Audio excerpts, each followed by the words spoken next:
I know we do quite a few announcements. We do that because a lot of you who watch, online once a month, this may be the only chance you get to hear some of this. So that's why we encourage and talk about the website a lot too, because we have everything up on the website. If you really need anything, updates of events, go there. If there's any information you need, just go to the website. We've got so much on there. It is an awesome resource. I mean, I use it several times a week just to listen to talks, let alone going to the monthly focus or laugh courses or anything else on there. So please do make yourself available to that. You might be surprised if you haven't been on there for a while or you don't use it regularly, how much is actually on there and beneficial. We have so many people now we hear when they have questions, they can write their question out and then go in and listen to a talk, just intuitively pick out a talk to listen to, and it often answers your questions just in the process. So try that out sometime. It can actually work and be very powerful to support you in your spiritual journey, because we always know the mind has a lot of questions and all. But when you listen to a talk, it starts to actually kind of bring you into a meditative state and let that support you as well. It's not just information, because when we really share a seminar or do a guided meditation like we do here, it's an action or a movement of the Holy Spirit. And if you allow yourself to relax and pay attention to that energy that is present or behind the words we share, you'll start to discover what I'm talking about. Because it's the same energy that you would experience if you just go into meditation and begin to chant the sacred name and see the purple light or feel that peace or the sensations or pressures on the top of the head or forehead. So just be aware of that. So even as I begin to lead us into meditation now, just pay more attention to the energy than even my words, so that you can really open up and really experience more of that movement of grace and God's loving that is present, that as we truly avail ourselves to it, it does take place.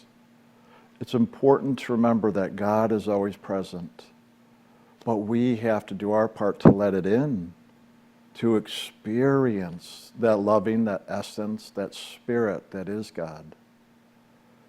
So that's what we're doing when we go into meditation. And so just following along with my words, you can begin to just bring your attention to the seat of the soul, or this place we call the upper room, the spiritual doorway or the spiritual eye, that place that resides above the eyebrows, in the center of the top of the head. This whole frontal lobe area of the head, just begin to focus your attention here. You may even notice as soon as you do, you may begin to feel a slight pressure, a sensation of warmth, or maybe a tingly feeling. And as you allow yourself to relax, you may even begin to see the inner light, such as the purple or the golden white.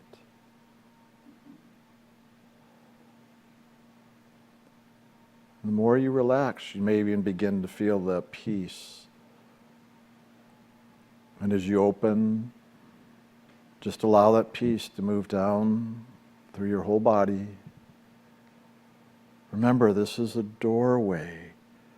And when we open, we allow that loving of spirit to enter in to our inner kingdom, to wash through us, to align us, to give us that daily bread, that manna from heaven, that amritsar, or is referred to as a sweet nectar or divine wine, that as we partake of that not only lifts us and awakens us to the truth of who we are as the divine spark of God, but it assists us as well in fulfilling and learning our lessons in this creation, of helping us to clear and to release those things where we may be in disturbance or reaction.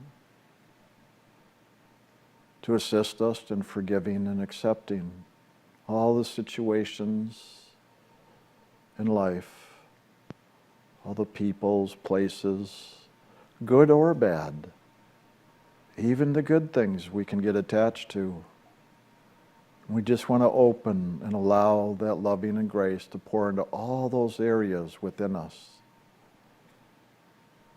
All of our thoughts, our opinions, our belief systems, our rights and wrongs, however we think. Just open the mind and allow God's grace in. Invite it in. Just ask for God's blessings and loving to fill the mind. We can do the same for the emotions, all those feelings, all those reactions, all the fears, the upsets, the disturbance, and even the joy and the peace and calm. Just allow that grace of loving to come into all of it. Just open and invite God's loving in. There really is a freedom. It's up to us to invite God in. And even our fantasies, our imagination, all those things we visualize, idolize, the desires and the wants and the needs. Just allow that loving to come into the imagination now. Just bringing peace and grace so that truly all of your thoughts and feelings and desires line up with God's loving. And of course, into the physical body itself. To allow that Spirit to fill every cell, every atom, even of the physical body. Just bringing healing and health and balance. Bringing enlightenment, even a joy to the cells themselves. To enliven, to lighten up. To experience the freedom and the joy that comes with the receptivity of that spiritual quickening as we invite God's loving into every level. And even into those areas where we're unconscious or subconscious, just invite God in to all those areas as well. Because in truth, we don't need to know or be aware of it. We just need to be willing and open to receive, to invite, to ask, to allow.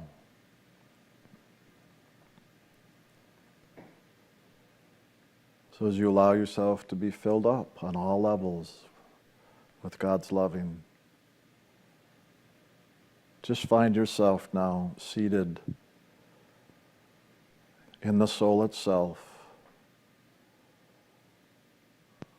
where you begin to awaken and know the truth of who you are as that divine, living, loving essence of God.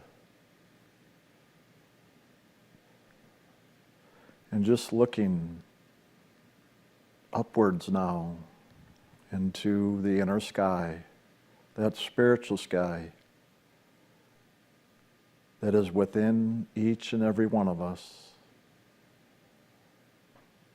As we look up, we begin to find our attention moving towards that brightest light, where we experience an inner calling, a drawing of our attention almost like a magnet. For we know God's loving presence, and all we have to do is allow ourselves to be attracted to it, to let that become our desire and our want and our request. And then all we have to do is surrender and allow God's loving to bring us home. And that's what we're doing in meditation. is directing our attention, directing our loving itself towards God, and then surrendering to God to allow God to bring us home.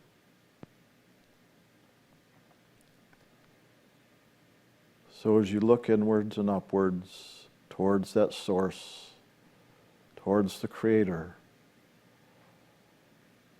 and you focus your loving, you direct it one-pointedly into the very center itself. Just know and trust that God is present with you. Whether you're aware of God or not, just do it anyway. God knows your intention and what's in your heart. And then begin to sing that song of loving, a sacred name of initiation, or the hue or Anahu. You can begin to chant that silently within now and direct that sound upwards along this stream of your focus towards God. So literally let the hum of the hue carry you. So just chant inwardly. You,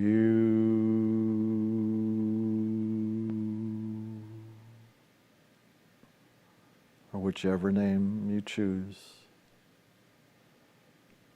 Allowing the sound to free you and awaken you through that vibration of loving that is within the name.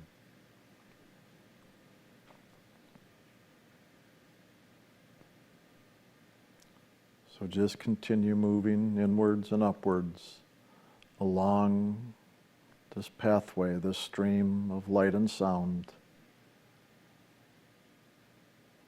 And just keep moving towards God, remembering along the way to also relax and allow God to fill you and to lift you so that you participate in the giving and the receiving, and allowing this to bring you into the oneness. So go with the grace and go with the loving, with that light and sound of God, as we now move into a time of silence.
Just continuing to open to receive, allowing the light and sound of God's loving to continue lifting you and filling you, drawing you inwards and upwards, as well as filling all those areas within your consciousness.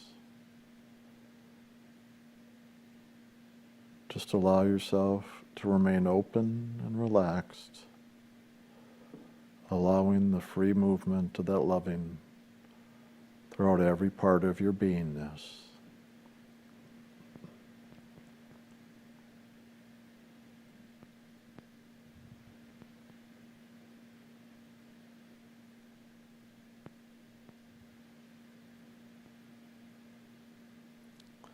So that even as you come more physically present once again,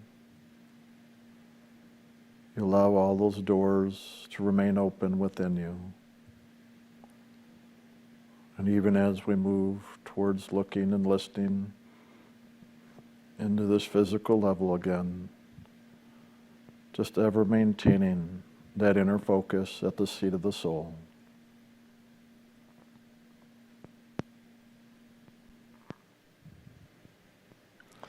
And whenever you're ready, you can open your eyes, or if you wish to remain just quietly within with your eyes closed, that's fine too. But just allowing yourself to come back here as well.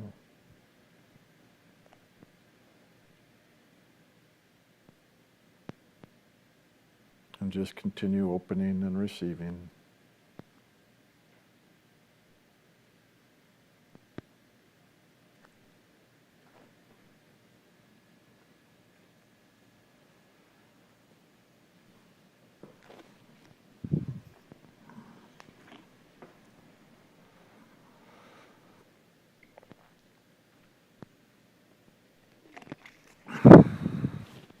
Wow, I went a little longer than I realized. Yeah. Wow, that's nice. Would it be possible to turn the temperature up one? Yeah, Kelsey's already on it. Okay, because it's cold. Probably just doing auto is fine, but just go up one is fine. It worked.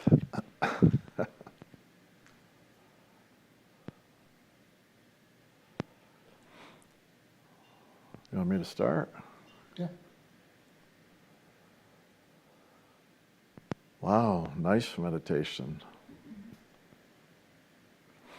I like leading into meditations like that because I literally experience opening up, and I can feel that opening. And when I start here and open the spiritual eye here at the seat of the soul, I mean, right away, I'm very aware now over all these 30-some years now of meditating that as soon as I do open up, it's funny, I can always feel that divine presence around me. But then when I come present here and I do just open, all of a sudden I feel it come into me. So it's in me and around me. And not only do I feel it, that presence, but whenever I open and feel it come in, all of a sudden I see the purple light show up. And the purple light's the main one I see probably 99% of the time. Every now and then, well, I shouldn't say that. I guess more often I do see the golden white light as well. Once in a while, like a blue or a pink or even a green, but mainly that purple light and then the golden white light, which, as you know, if you've been around it for a while, we describe as those higher frequencies that are that pure essence of the Holy Spirit. And as we open to that and pay attention and just relax, it really does begin to fill us. I mean, it's not just like a guided meditation where we visualize it.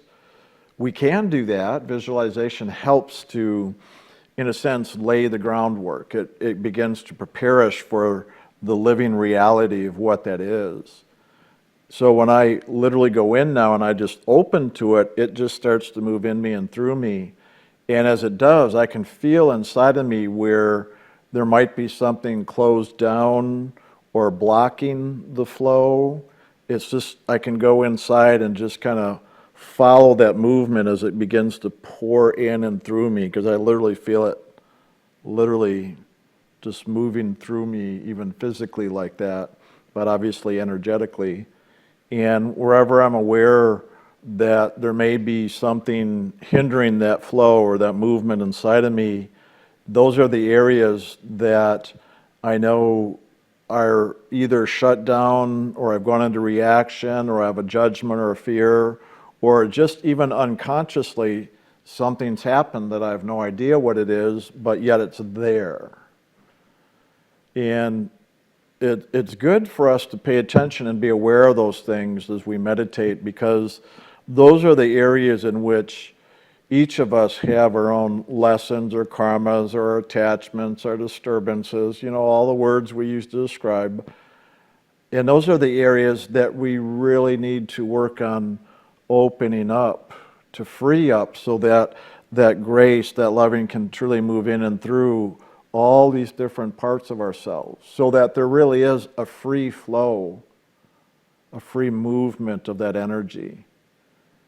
And a lot of the LAF work we do in Inner Light Ministries, the loving, accepting, forgiving, really is around opening these areas up within us that may have become clouded or we've shut down in some way. And those are the areas that we can, I'm describing the feeling level energetically right now, but when we go into these details, they often are different thoughts, different feelings, different fantasies, different physical things, all these things that can be held in and around us that we've somehow consolidated, contracted, held on, and caused a stoppage, if you will, in the energy flow. I mean, what I'm describing now can almost sound like Oriental medicine, and like the meridians and chakras and the movement of the chi or the prana energy around the body. And there is a lot of that on this level in that way. That's why it's not uncommon for people, when they hear Jim and I talking about this, that they may associate it with more of the energy medicine or psychology or holistic health in these ways, because a lot of the ways we describe this, you can apply it in that way, but yet it's beyond all of that. What I have learned over the years is the value of starting at the highest point of the spiritual energy of the soul and with the Holy Spirit and God directly, and just opening and surrendering and letting God unfold things, allowing God to move in and through me, and to do everything I can to just open up, to ask, to invite, to allow it in and through me, so that God can do what God's going to do. And that's the important thing here to realize, because a lot of the times the ego or what other people may tell us is for us to try to control or direct that energy. And that's not always a bad thing, because just like I was describing, when you become aware of these things in yourself, it's not a bad idea to direct the loving into those areas. That's not a bad thing, obviously, at all. The challenge is if we go into trying to control now the outcome of that, because we may have all kinds of desires, wishes, hopes, expectations, needs, wants, etc. inside of us that we want to happen. And maybe that's not necessarily really the best thing for us. In other words, we're trying to control and make our will happen rather than opening up and allowing God's will in all of this.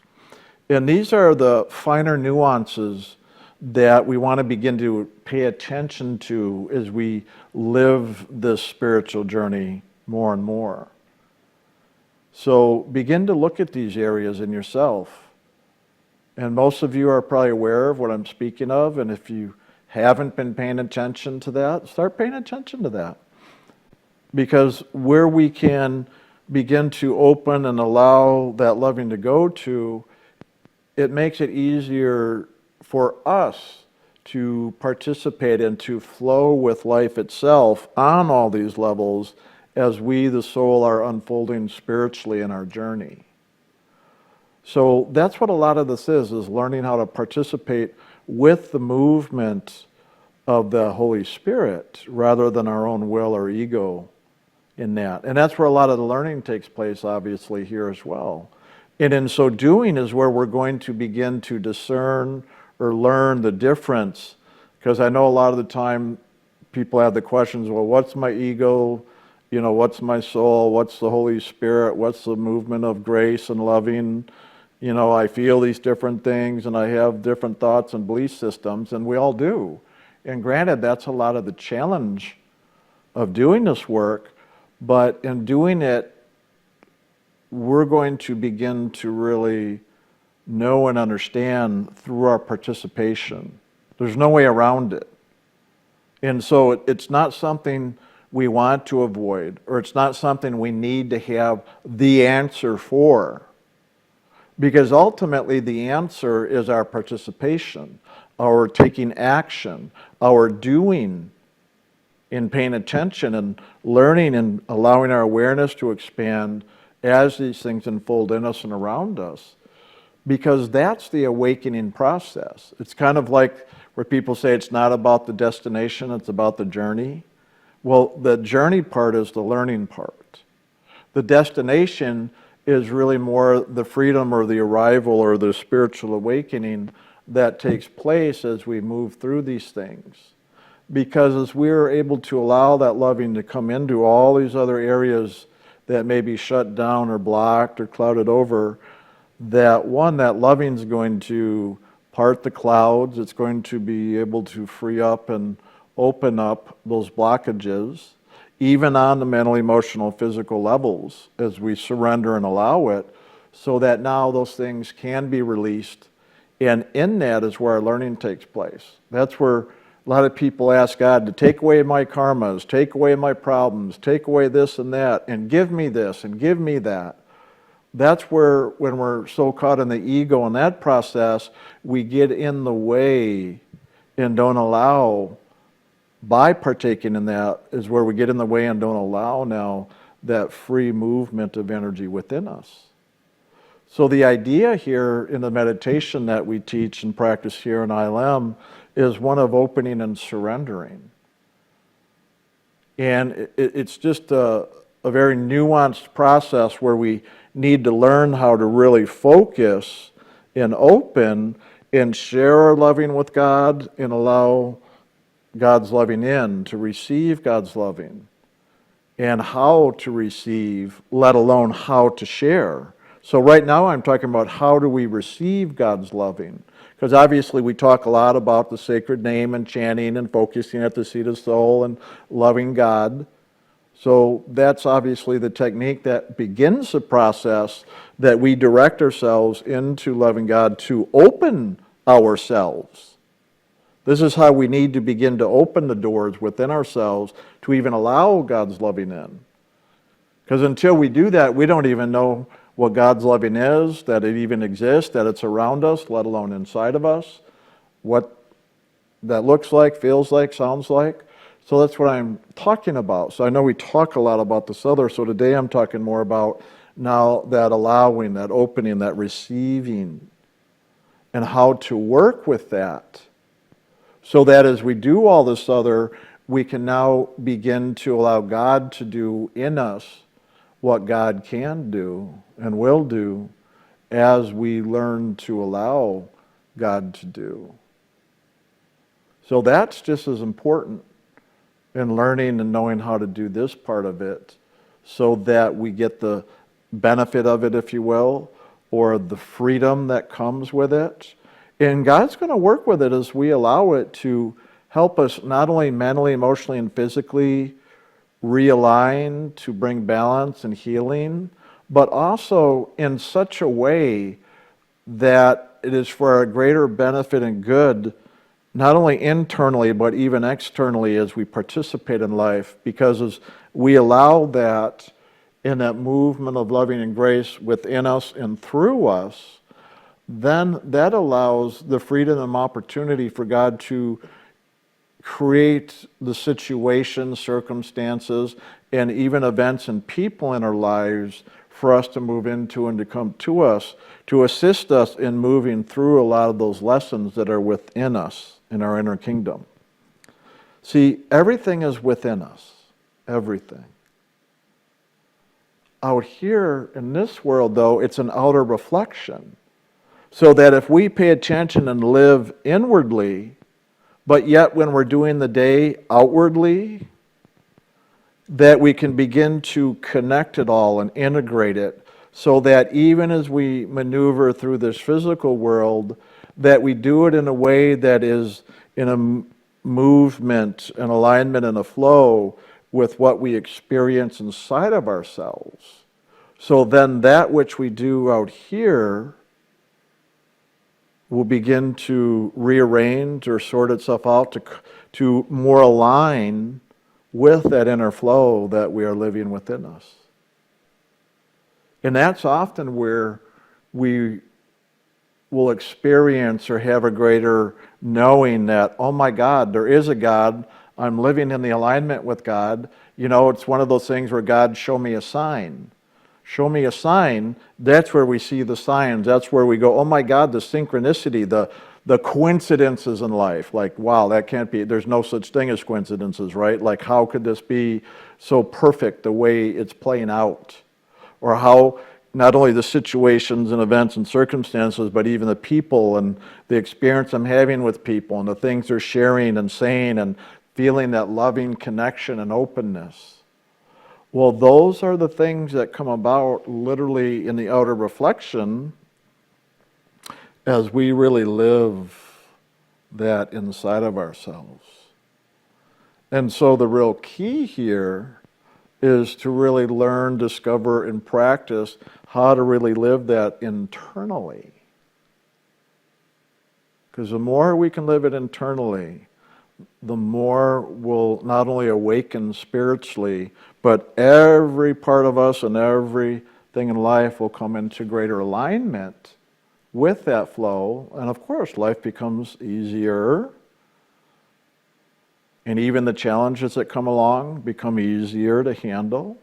We find more of a loving acceptance, a peace, maybe even a joy in handling the problems or challenges in life.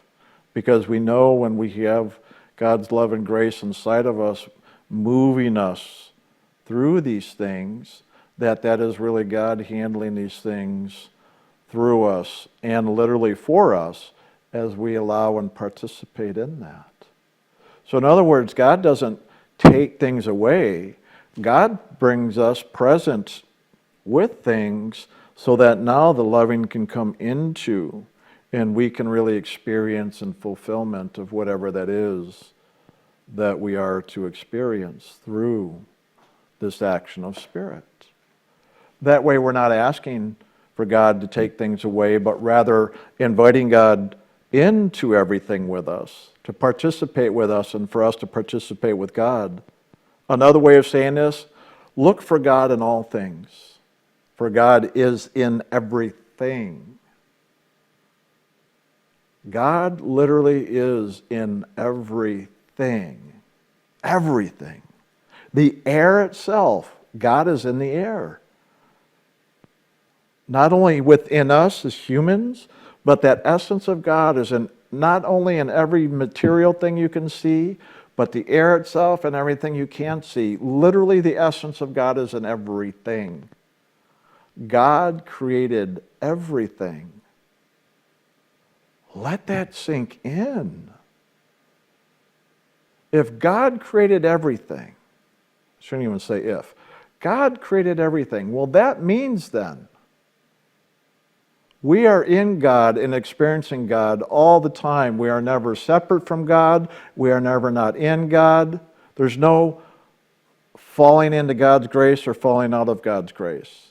There's no light and darkness. There's none of that.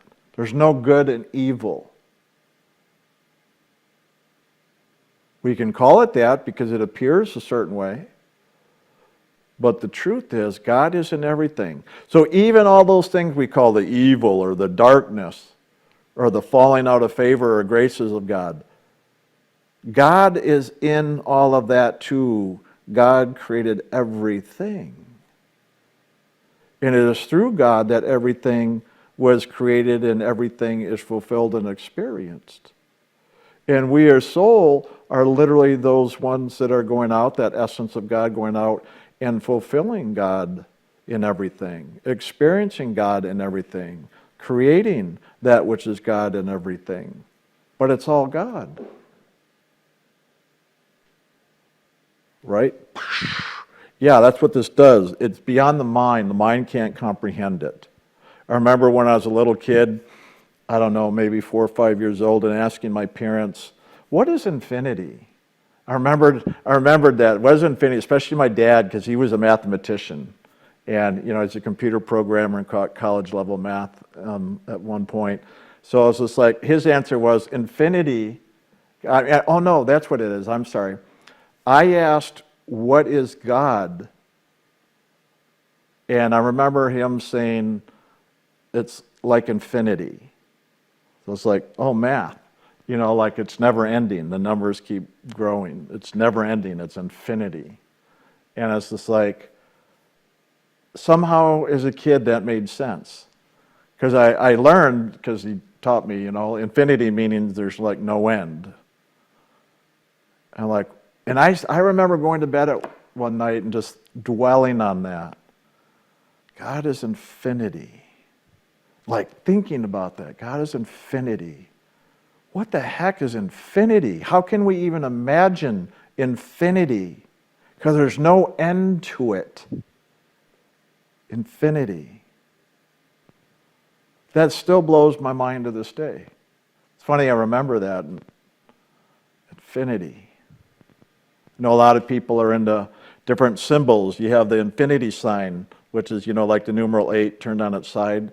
So the infinity side, just ever looping on itself, but never ending. How can you even let that sink in? Because it is beyond the mind. They can't comprehend it. And that's really how it is with spirit. Everything we share, everything we discuss here is beyond anything we share or discuss.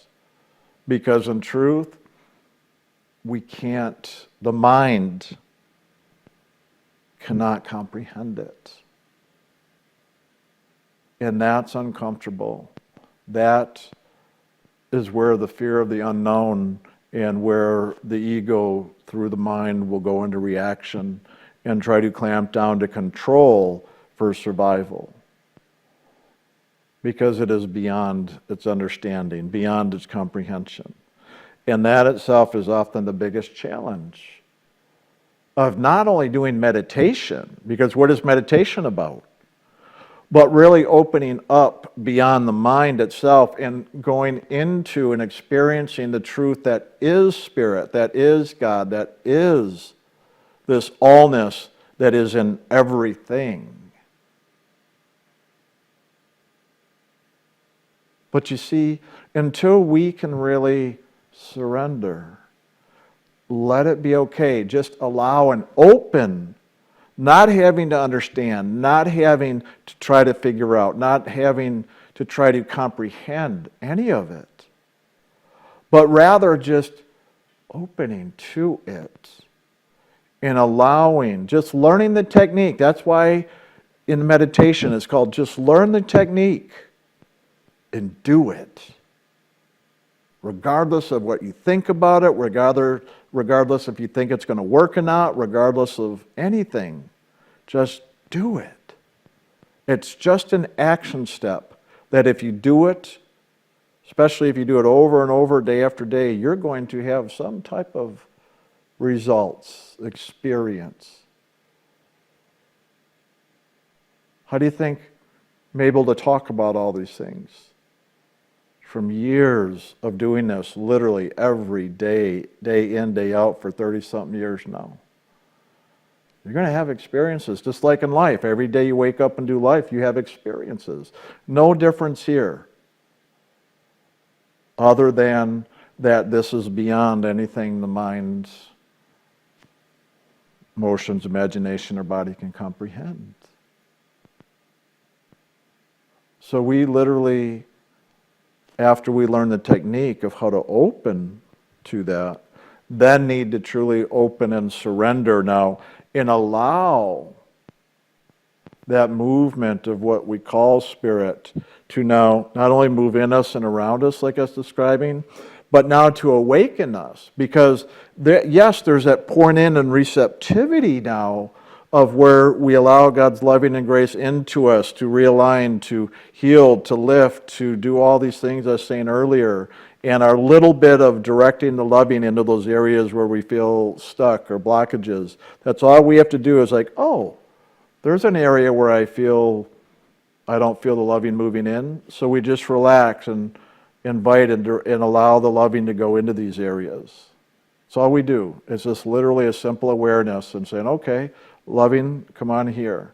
And then let the loving in. That's all we have to do. We don't have to question it, figure it out, control it, make anything happen. We just go, oh, I'm aware of that in my awareness. Oh, my heart's shut down. Okay, loving, I open to receive into and through whatever this is that's shut down. And let it go and move on. And just allow it to unfold. Allow it to unfold. And then at some point, we will be filled top to bottom, bottom to top, just like pouring water in a glass. It fills, comes in from the top, fills the bottom and rises up, and if we keep pouring, it'll spill over. Same thing here, literally. Filled to overflowing. So that's literally what we want to do in meditation, is allow ourselves to be filled all the way through, head to toe, toe to head, and spilling over, overflowing. Because then it also moves around us in the aura, and then it'll even begin to move beyond us into other areas in our life, or be able to even go out and assist and serve others. It's literally like water overflowing a glass, and if you pour it enough, it'll go into your neighbor's yard and down the street and other things. Well, that's what the loving does. You let it overflow, and it moves. But what's the difference? Because if I just said, well, God is in everything, loving is everything, then what the heck am I talking about now? It sounds like it's something different than that loving that is in everything. That's, I know, where it's like, okay, mind, what the heck? And I know this is where it can be confusing, but at the same time, if we just allow it, we will become aware not only of the God essence in everything, but how that God essence in everything can come into shape and form. So you've got God essence over here coming into shape and form, and then you've got God essence coming into shape and form over here. So now it's the same God essence in shape and form. Both my hands. Same God essence. One's left, one's right. Same God essence. But yet now it's a movement, and each one can move differently than the other, and they can interact with each other as well. Still God essence, but now God essence in shape and form, moving and doing differently, but yet together within all of it, that is God. So that's what I'm describing now. God essence, as it comes down out of the formless and what we call the ocean of loving and the true beingness of God, as it starts to move into what we could call God's creativity, that creativity then begins to create shape and form. And so the formless begins to take on form through the spiritual realms, through the soul realm, as we've described. And then as it comes now into the physical creation, into the mind, it begins to take on more structure. A lot of people, geometry, math, music, and the emotions, and then the imagination and body. Each level becomes a more grosser or denser level of that shape and form that spirit is taking on. And so here we are, all these different shapes and forms of the very same essence of God, but yet each of us appears so unique and separate and different, but yet we are all the same living, loving essence of God. And us participating with each other is God participating with God through all the different shapes and forms. Literally. All of it. I don't care if it's the physical expression or even our different thoughts. Those thoughts have shapes and forms or symbols on other levels, often more abstract or geometric. Emotions, fantasies, all of these things. It's still all God. For it is the essence of God that it came out of through the creativity. And it's through that that it all participates in the oneness and beingness of God. And then when that experience is complete, it's lifted back up into the formless. So it's like out of the formless, it comes into forms, has experience, and in that experience, as it's fulfilled and completed, it is lifted back up into the formless, but now enriched, enlivened with experience. And that's what we're doing as the divine sparks of God, the soul.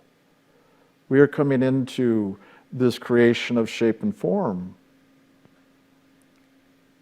and having experience. And through our interactions, having experience.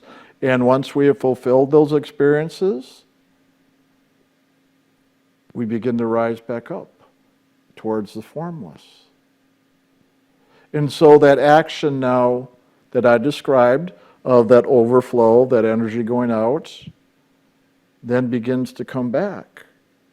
So that all we've participated with, and that all we've put that loving into and has moved through us now to have experience.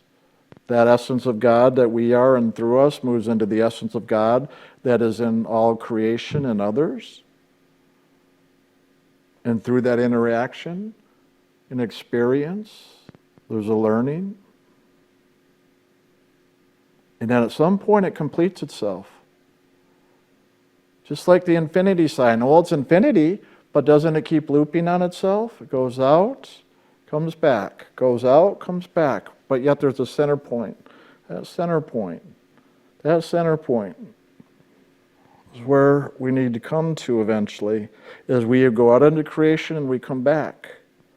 So as that essence of spirit flows out from us and we move along, have experience, well then eventually it's got to come back to its source, back to its creator. So just like what we put out, what goes around, comes back to us, same thing, what God put out, us, the soul, what goes around comes around. So what God put out will come back to God. So we, the soul, that is that overflow of God, will come back to God. We, that we have allowed to overflow from us, will come back to us. And there is fulfillment on every level. So, a lot of our learning is this learning to hold a focus in allowing the free flow of all this that I'm talking about.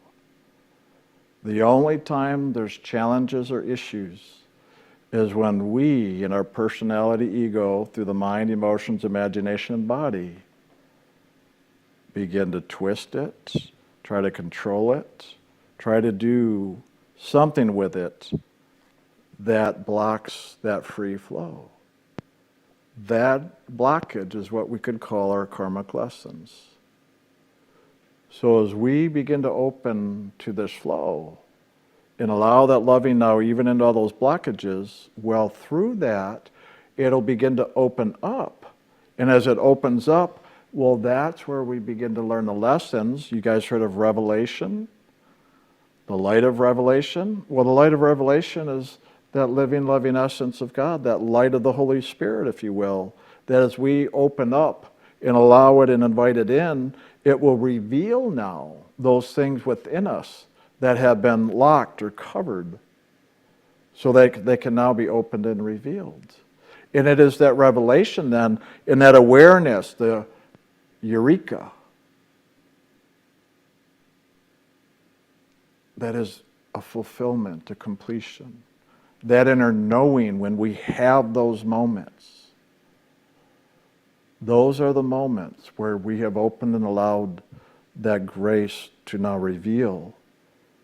And in that revelation now, it can be released and lifted. That's also called spiritual freedom and liberation. And as that flow moves down and out, and then in and up. That release now is where it's fulfilled and completed, but that also sets us, the soul, that has been attached to this. It sets us free, because we no longer, through the mind and ego, are trying to control all of this. And once it's set free, there's nothing more to control. So there's freedom. So what happens? That focus keeps getting pulled inwards and upwards. The more we do this, the more we let go, the easier it is, and more often we'll automatically be drawn right to the essence of who we are, at the soul itself, at the seat of the soul. And that's all we need to do. And the more we do this, well, eventually what happens? So I talked about all the getting filled and then the overflow. Well, once we allow all that here, it begins to restore us. Because what happened? And all the down and out and all what we've done and reacted to and created and the blockages and this and that and we've gotten attached to, well, as we release that by doing this process I just talked about, it frees up all that energy where we got caught up in it. And as all that energy where we were caught up gets freed up, well, that's our living, loving essence that is creative now comes back, and it is restored into the fullness of the soul itself, right here at the seat of the soul. So all those areas that are blockages, or we, our loving, loving essence, have been caught up, is released, and it comes back up. And once that comes up and is freed up enough, then that next action where God begins to draw us home, God begins to call us home, that is now the greater fulfillment. We have our level of fulfillment like I've been describing so far, down and out. But now this action, when we've released ourselves enough by doing this inner work and coming back here, the home of the soul in the physical level is the seat of the soul. And the meditation does this as we participate and do it and allow it. Then we will begin to look more upwards and begin to look to that source we call God. And as soon as we start to do that, then God's loving can literally begin to draw us beyond this creation and now into the inner spiritual creation. That's what we call the spiritual liberation, the spiritual awakening, the out-of-body experiences, the inner knowing, the inner seeing. All of that now is this greater now awakening and traveling into and through the Spirit. Just as it has been taught, God is of Spirit. To worship or to know God, we must go into the Spirit. So this is how we do it. By allowing God in and releasing all that has been attached and caught up here now, we release ourselves, so now we can now go into Spirit and experience God directly. Whether that's right here at the seat of the soul, it opens up, and God now awakens us and reveals itself to us right here, or whether we literally experience ourselves being lifted out of the body and into these other spiritual regions we call spiritual realms or levels or planes. You all know, we talk about from the physical to the astral, the causal, the mental, the etheric, and then the soul and spirit. So all these other levels, these realms, is the journey we as a soul will move through.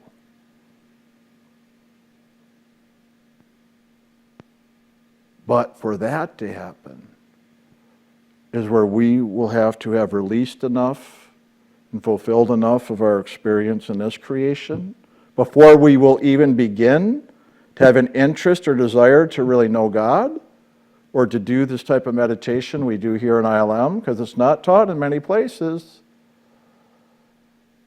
because it's only for those that are really ready now for the greater journey, because they have learned and fulfilled enough of their journey here in the world. And so we will be drawn inwards.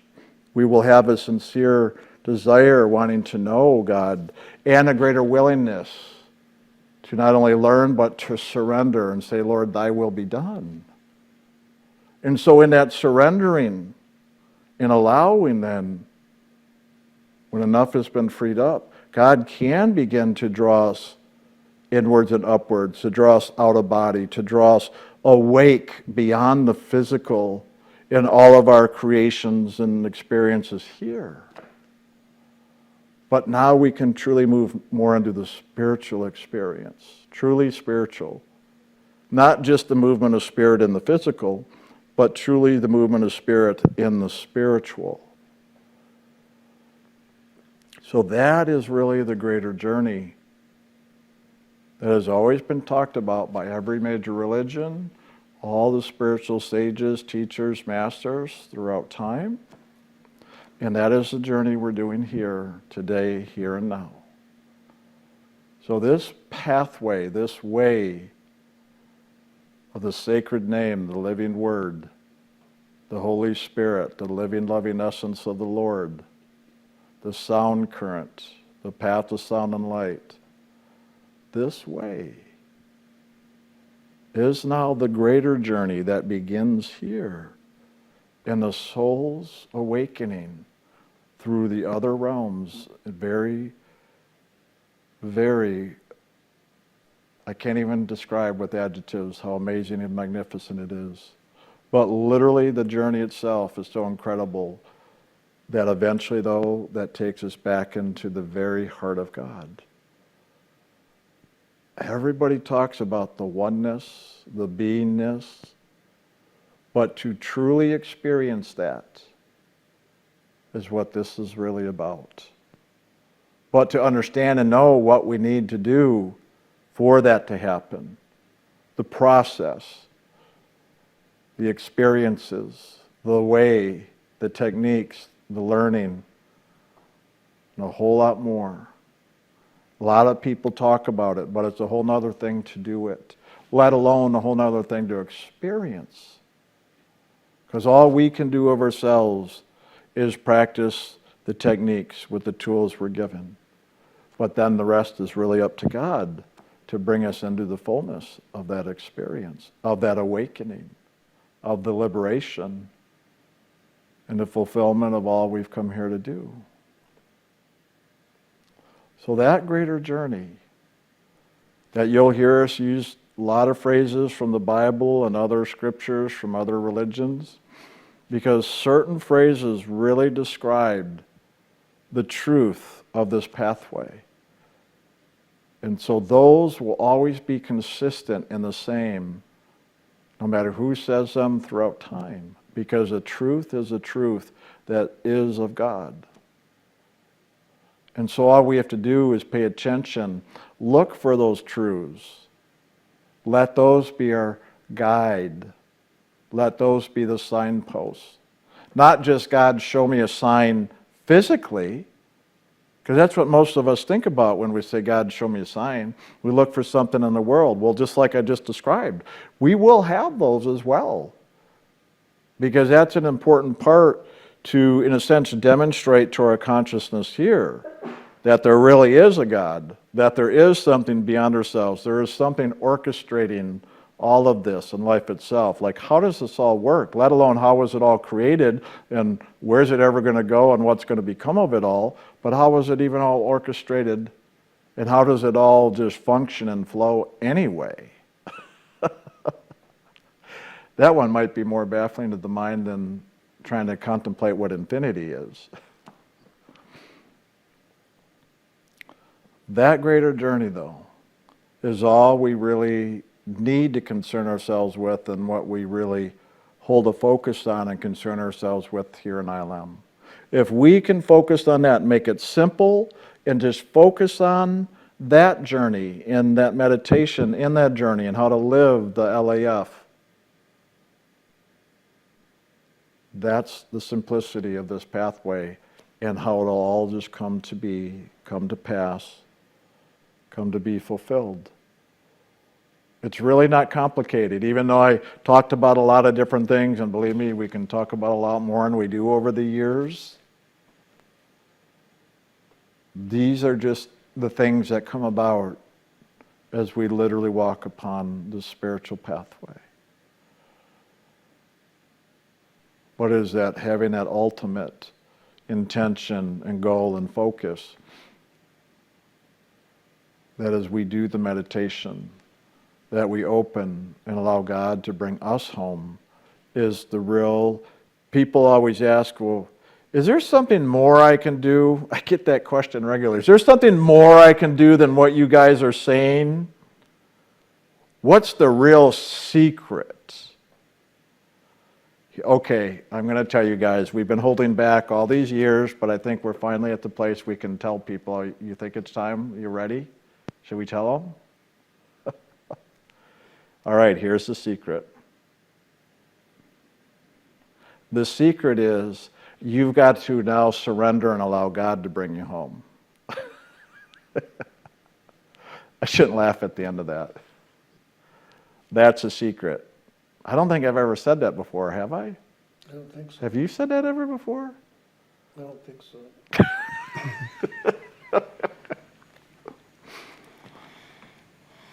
And I say it laughing. Why? Because the human conscious part of us will listen to all the other information and try to take it in and learn all the information sharing here and over all the years and try to do something with it, try to control it, try to make it happen, thinking if I could just learn more, if I could just do more, I can get home to God. I can awaken and experience God. I can do it.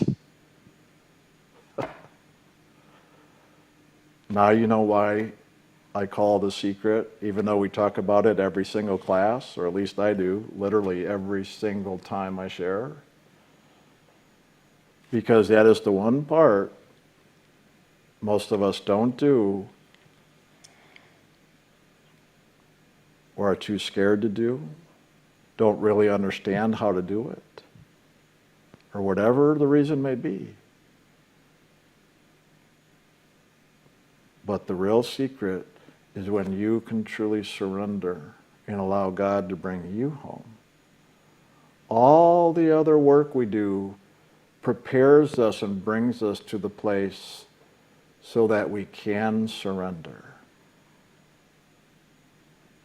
So if you hear what I'm saying, all that other work of taking responsibility for your thoughts, feelings, actions, and reactions, practicing loving, accepting, forgiving, all these processes. Well, we think, well, can I just do the meditation if it's so simple? Well, yeah, you could. But guess what? That human part of us, for some reason, just doesn't allow it. But if we do enough of all this other work, at some point inside of us, we will realize we are worthy, we've done the work, and now I can allow God to bring me home.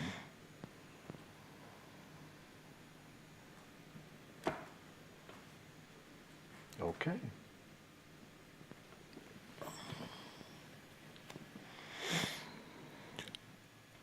Well, it's interesting that you talked about that today more. The oneness that we are is almost unfathomable and unknowable, but it is fathomable and knowable. But what we have to do to get to that place of knowing is rise above all of this physical creation, this physical universe, and all the realms of this creation. And most of the time, we are caught up in them. We are caught up in the turmoils and the wants and the needs and the expression and the angst and everything that lies within these lower realms. But when we are a child, we are very aware of ourself as an emotional being, as an imaginational being, as a physical being. And then the mind begins to be more active, and we become aware of ourselves as the mind. And like Brian said, and then we're trying to figure it all out, trying to understand it, and in a sense, trying to control it through our mind. The one thing that I always say and share is that I always look to a person first as a soul. I'm to see you as a soul and share as a soul to a soul. And that's the place where true loving is found.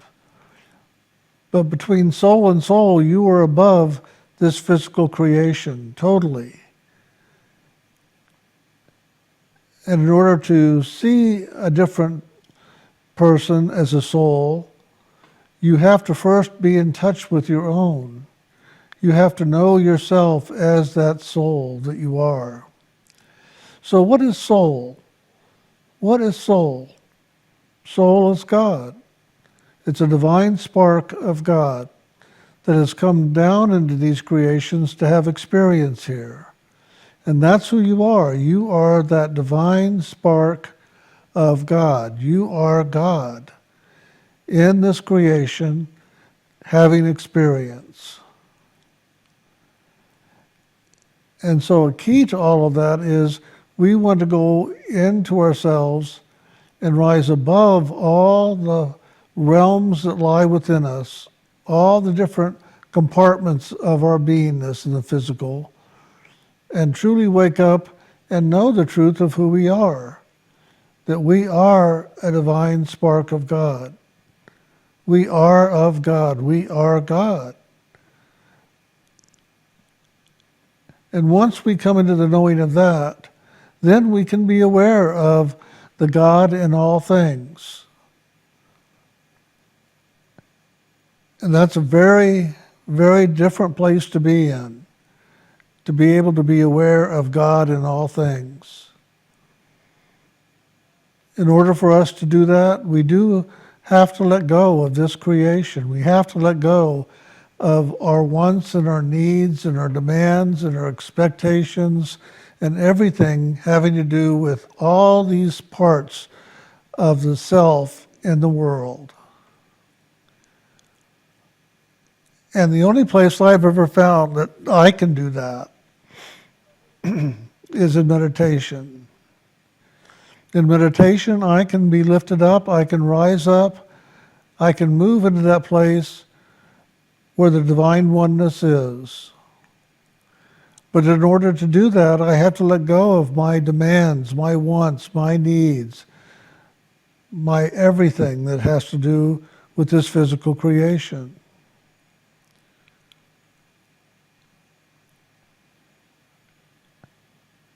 And the only place I've ever found that I truly can do that on a regular, on a consistent basis is in meditation.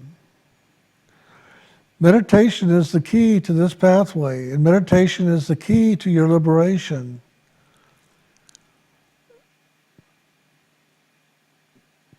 Because in meditation, you can wake up and you can become aware and you can move into the divine knowing in a way that you might not ever be able to do otherwise.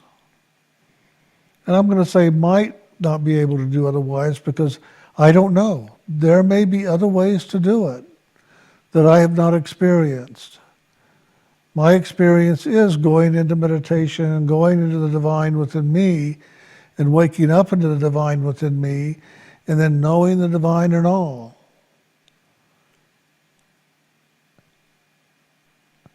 But there may be another way to do it that I have not experienced, that I have not seen or witnessed or been told of. But I have shared with you, and Brian is sharing with you, what we know to be a truth of awakening into the divine and awakening into the knowing of who you truly are and who everybody is in this creation, truly. Every person in this world that is drawing a breath, that is partaking of the world in so many different ways, they are divine. They are a part and parcel with this divine spark in you. And at that level, we are one. We are one. There is no separation. And it is a great wonder to be a part of all that, to be able to witness it, to be able to see it, to be able to know it, to be able to live it. And that's what we are holding for all initiates, to have their own experience of the divine within them and their own experience of witnessing the divine in all things. And even as you're witnessing the divine in all things and the divine within yourself, you also know that you are in this physical form, that you have all these things running inside of you having to do with this physical creation, this physical universe, and all the different components and dimensions of it. But it's a wonder and a blessing to be able to stay focused at that place of the oneness and to continually see the oneness in all things, even while the emotions of the world are running, the mind is pulling, the imagination is trying to direct you somewhere, and the body is ever crying out for something. It's quite something. And the one thing I've learned in my experience is not to try to control anything, not to try to control your mind or your emotions, your imagination or your physical body. Just keep looking up and keep looking into the divine within you. And eventually, if not right away, the other components in the world that make up this physical form will come into greater alignment with the divine in you and begin to bow to you and to serve you rather than try to control you and run you.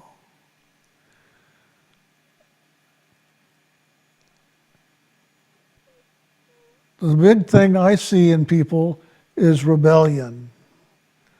Rebellion. Ever fighting against the flow. Ever fighting against what the world is putting on them. Ever fighting not having to believe like everybody else. Or whatever it might be. Rebellion keeps you caught up in the battle, keeps you caught up in the world, keeps you caught up in the whirlwinds of all these different realms of life. The key is to just keep focusing inward and upward to the seat of the soul. If that's the seat of the soul, that's where the soul resides, inside you. It's not in the physical form. We point up here and say it's up in this area, but it's not in this physical body. It's in the spirit. That's where it dwells. It dwells within the spirit of this consciousness. So let go of trying to control things in this world. Control things within your own body and your own consciousness. You might be able to do it for a moment, but believe me, at these levels, the world knows so many ways and so many obstacles, so many challenges that it can throw up, that it will keep you ever caught up in the turmoil of this creation, trying to control it, trying to make things happen at this level. But if you can continue holding your focus to the seat of the soul and beyond into the divine spark of you, the soul that is God, then you can begin to allow God to reign supreme in your own creation. When God reigns supreme in your own creation, everything begins to align itself and become quiet. The emotions, the mind, everything just becomes more quiet and peaceful and aligned to God's will. Those components stop trying to have their own way, and God has his way. And God's way is God's way. It's not what the body, the mind, the emotions may want. But God's way is God's way. And the sooner you can live into that way, the simpler and easier life becomes. That's why I meditate, to maintain that.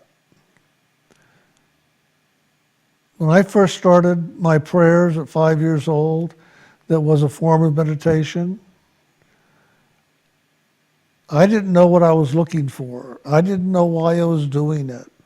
I just knew I wanted to do it. I needed to do it.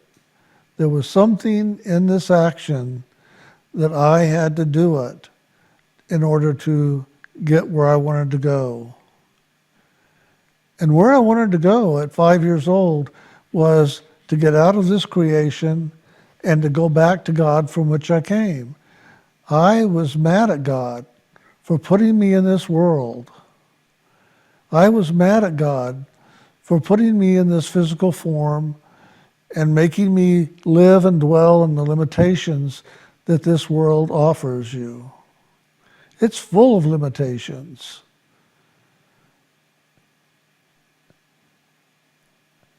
And so I just wanted to go back to God. I wanted to be back where I knew I came from and where I belonged. And why I was in this body, I didn't know. And I was angry at God. I felt abandoned by God. Because here I was, stuck in this body, stuck in this world, and I knew this wasn't me. I knew this wasn't the truth. And I wanted to be at one with me. I wanted to be at one with God. I wanted to be in the living truth. And I knew as I looked around, I was never going to find any of that here. So rather than go out and play a lot of sports or read a lot of books or get caught up in the things of the world, I just sat down every day and I prayed and prayed and prayed. And that prayer was just talking to God and sharing with God and loving God. I didn't complain because I could see how in the world people were complaining all the time and it seemed to get them nowhere. So I didn't complain to God. I just shared and talked with God, and I moved into loving God. Well, right away, I began to realize that the true action was in the loving of God. Talking to God, sharing with God, having a good conversation with God was nice. But loving God was everything. Because the moment I began to truly focus on loving God and living into that loving action with God, I began to see beyond all the illusions of this creation. I began to see into the truth. And that truth was God. That truth was God's loving. And I realized at that point that I am the loving of God made manifested. And all I had to do was begin to live that loving. And the way to live it is to ever be in the flow of it. So I began to find ways by which to live in the loving with God when I wasn't praying, when I wasn't meditating. And I did that by learning how to focus on God even with my eyes open and dealing with the world. And I would be ever in a state of prayer, calling out for God's loving and asking God's loving to fill me as I share my loving with God.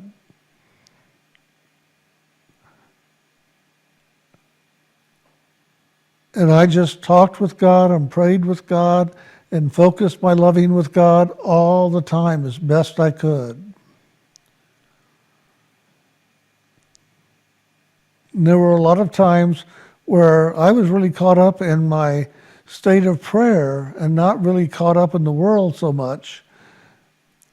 And there were a few times where teachers would be calling on me and I just wouldn't respond because in that moment I was really caught up in that flow of God's loving inside of myself. Even though I had my eyes open and they thought I was awake and aware and listening, I really wasn't, because I was focused into that moment of God's loving.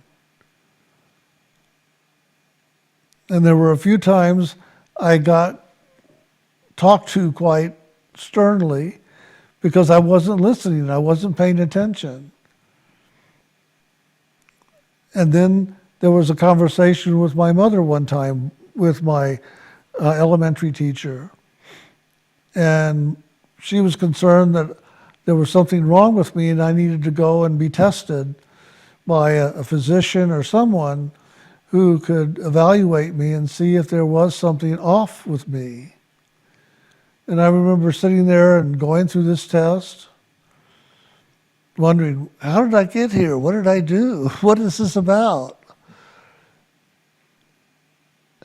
And they sent me back with a note saying everything was fine. My awareness was there, my attention span was good, and so on and so forth. And so my teacher just kind of shrugged her shoulders and she just never called on me anymore. And that was kind of a blessing, really.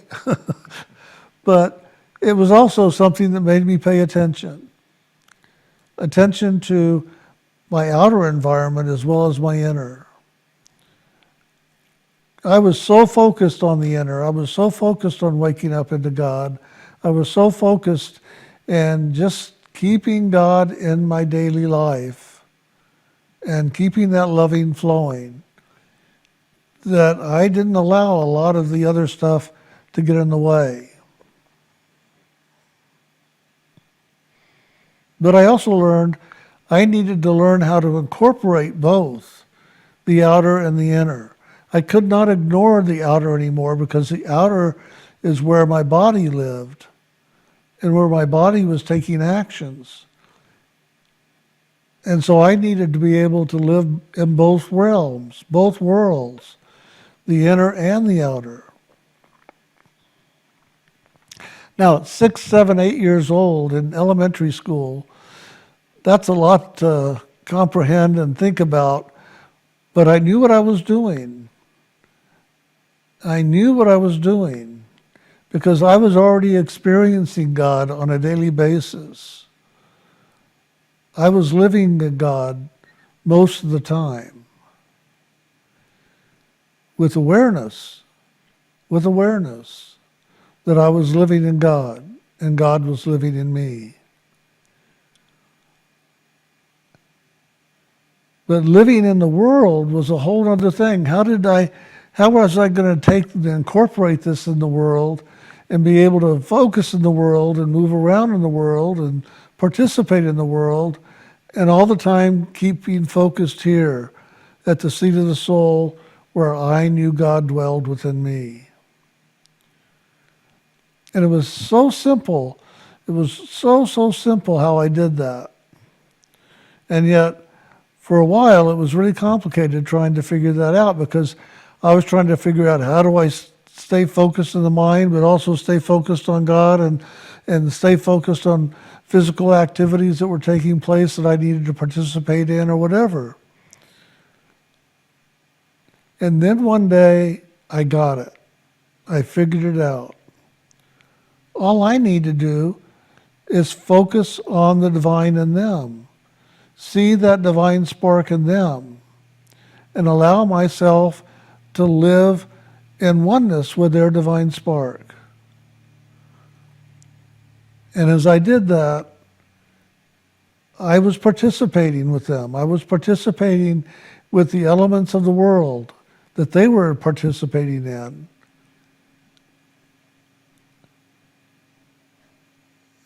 And I found a way to stay focused in God, on God, living in God, knowing of God, and being a participant in the world. And that was a true blessing that finally came about. That was about at the age of 8.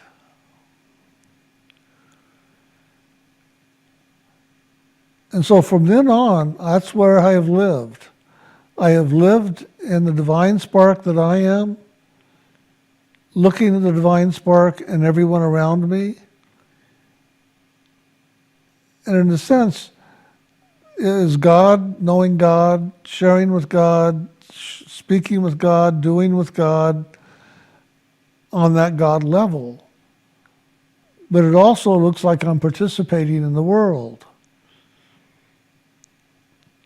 And I had a lot of interesting experiences with all that, amazing experiences with all that. Because at school, if I focused into the divine within me, which I was doing quite often, and I focused into the divine within the teacher, I could grasp easier what they were talking about. But also, I knew the answers to the questions of the tests because the divine in her knew the answers, and when I connected into the divine in her, I knew the answers. So taking the tests were pretty simple. And then one day, I was sitting there and the teacher called me up after class and said, "Jim, you're remarkable. I really didn't know you were this kind of a student." And I said, "What kind of a student is that?" And she said, "You're really very smart. You're very brilliant because you get all the answers, even though I would not expect you to know them this well." And all of a sudden I realized, okay, I got to do this different because I don't know all the answers. And maybe this is going to get me into trouble. And so I did the best I could to study, to learn. But there were times when I connected just automatically into them and the answers were there anyway. But I learned how to balance all that. To be in the world but not of the world. But to participate in the world but not get caught up in the world. And that was a whole new level of learning for me that I'd never ever expected or experienced. And so I figured it out and I got it balanced out. And life got simpler because I brought God into everything I was doing. And that made it a lot easier to participate in this world. Years later, when I had graduated from high school and went to work, and I went out to do physical work, I had several jobs within the first 3 years. And then I was in sales. At the age of 19, I was standing in a store and having to sell things to people. And I had never sold anything in my life. I'd never, approached people at that level. But all of a sudden, I found that if I connect with the God in them, and just share with them at that level and listen to them at that level, I could be of service to them. And I could help them with what it is that they were looking for. And I could feel the love moving between me and that person. Not a physical love, but a spiritual love. And one day, I was standing in the store and I was waiting on this lady. She's an artist, or was an artist. And I was selling her some paint supplies and canvases and other things that she needed. And all of a sudden she stopped and she looked at me and she said, "Jim, this is going to sound strange, but you know, whenever I'm with you, I feel love. But it's not I love you. It's not I'm in love with you, but I feel love and I don't get it. This is the only place I've ever felt it, and it makes me happy to feel this kind of love. And I don't know if you know what I'm talking about." And so I said, "Yeah, I do. Because that's where I connect with people, is loving them and allowing their love into me. Because I was allowing the God that dwells in them to love me, the God in me. But I didn't explain it that way." And she said, "Well, I don't know what this is. I don't know how you do it. But I didn't even need all these supplies right now. But I needed a place where I could feel needed, wanted, complete somehow. And I came here. I ended up coming here because I just needed to be in that energy that I feel with you." And she said, "Truly, I don't need any of this. I have so many paint supplies at home right now. I don't need any of this." And I said, "Well, you don't have to buy it." She says, "No, I will buy it. I will buy it. But I just want you to know, whatever that is that's going on, I really appreciate it. And I want you to know I'm not romantically after you or in love with you. I just needed to be with you right now because I know there's something here." And I says, "I understand. I get it. I understand." I don't think she really knew that I understood or believed that I understood, but I did. And I found right away that more and more customers were coming in because of that energy, of the loving that they sensed. They didn't know why. Most of them weren't even conscious of it, but they just knew somehow they needed to be in it. They wanted to be in it for a moment.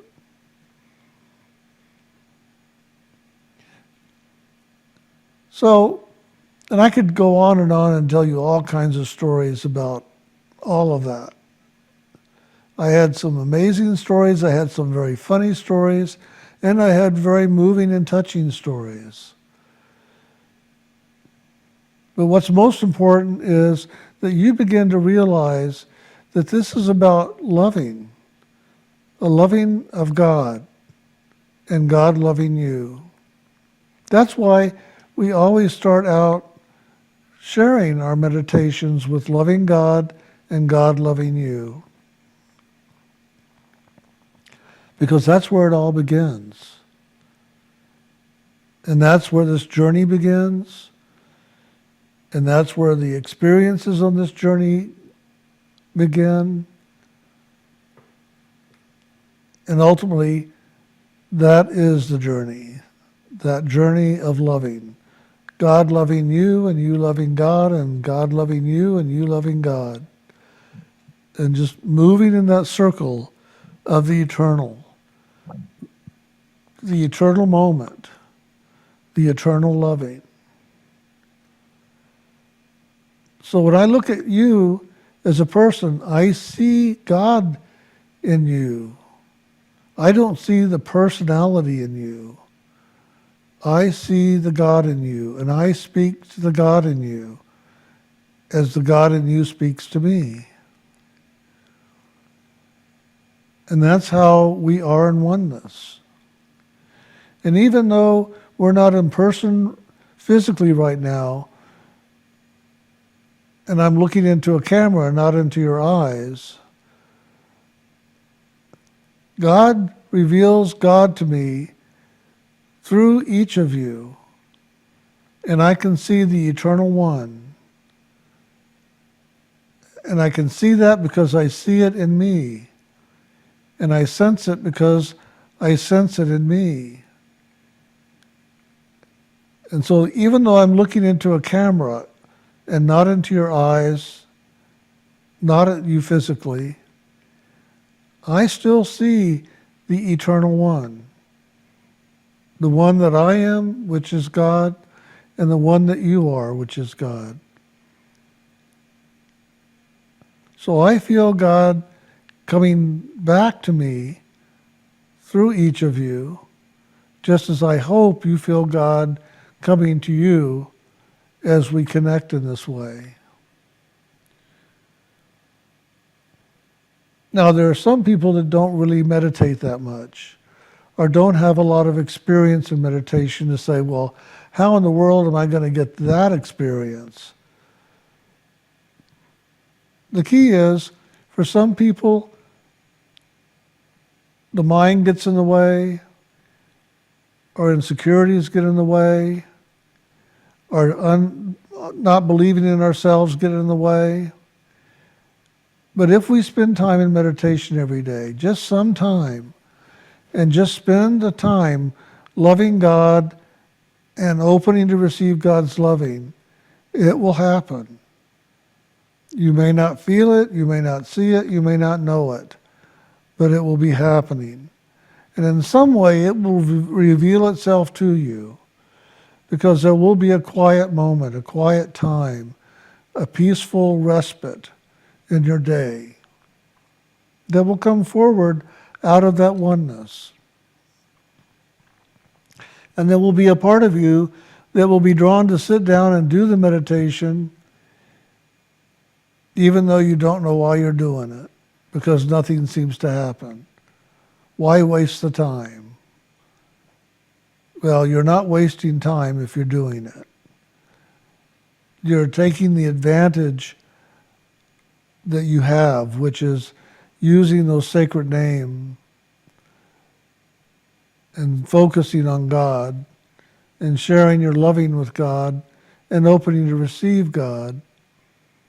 You're taking advantage of that time and that moment to let that happen, consciously or unconsciously. Most everything that goes on for me is unconscious in the moment, but it becomes conscious as I give attention to it. And how it's going to come conscious for you, I don't know. But I do know this, that once you are initiated, you are on a path of liberation. And it's the God in you that got you initiated, not your mind or emotions, not your body, nothing of that sort. It was the God in you that pulled you to get initiated, because the God in you knows it's time now to call this complete and to move on to what's next.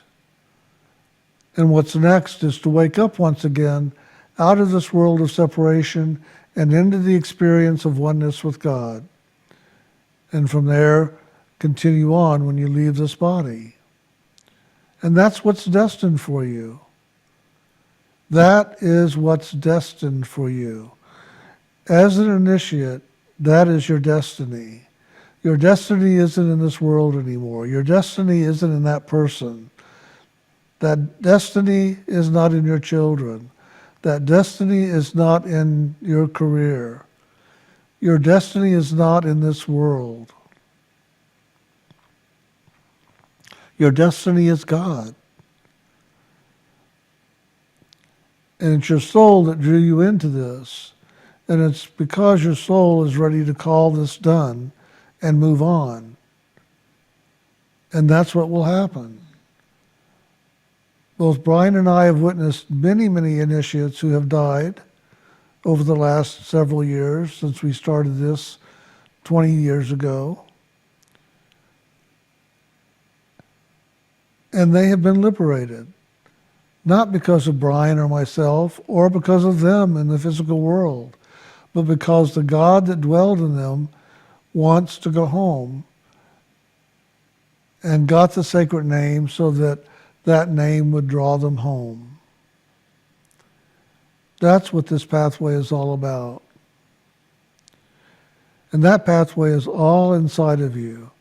It has nothing to do with the outer.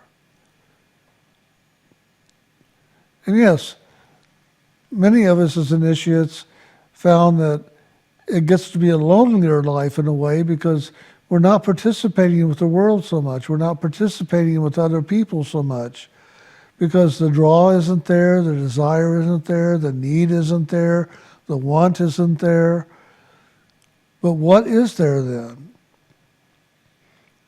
There's you and God. There's you and the simplicity. There's you and that pathway. There's you and the sacred name. And yeah, I know physically that can be lonely at times. But ultimately, it is the greatest reward that you will ever receive to be able to leave this creation finally and go back where you came from, in God.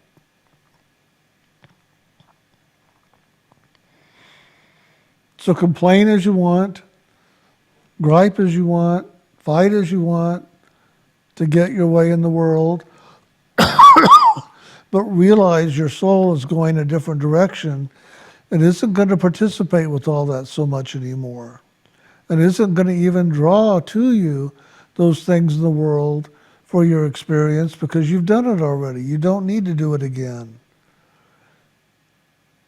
I remember one time I was talking with a gentleman in a counseling appointment, and underneath in his consciousness, not really on the surface where he was aware of it, but he was just crying out and complaining about all these things that he wanted and wasn't getting.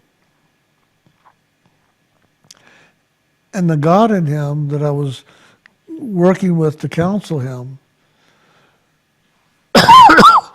told me he'll fight till the last breath, but on the last breath he'll know to give up the fight because the soul is going to win. And when I heard that, it made it a lot easier to talk with him and to be with him because I knew, okay, so he's going to fight, he's going to struggle with this, and that's just fine. So I gave him permission, fight, struggle. Do what you can to get your way, if that's what you really feel like you need to do.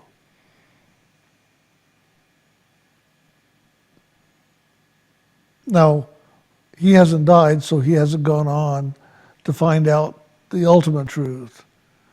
But he's still doing the work. He's still doing the work. And that's what matters. And that work is the meditation. He meditates maybe a half hour, 45 minutes a day. But that half hour or 45 minutes a day makes all the difference because you're giving the soul an opportunity to anchor itself into spirit, into the realms of soul and spirit, so that when that last breath does come, the soul knows how to get there very quickly. There won't be any struggle, any fight. The mind won't be calling you back. It just is go. Just go.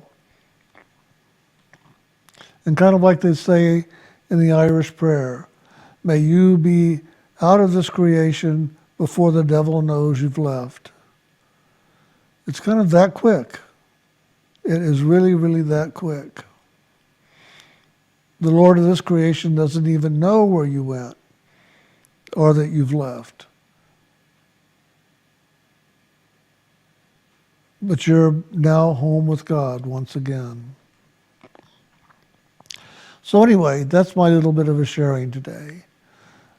And I hope maybe it just gives you another answer, another layer of understanding, and hopefully it'll assist in the inner work that you're doing. So thank you.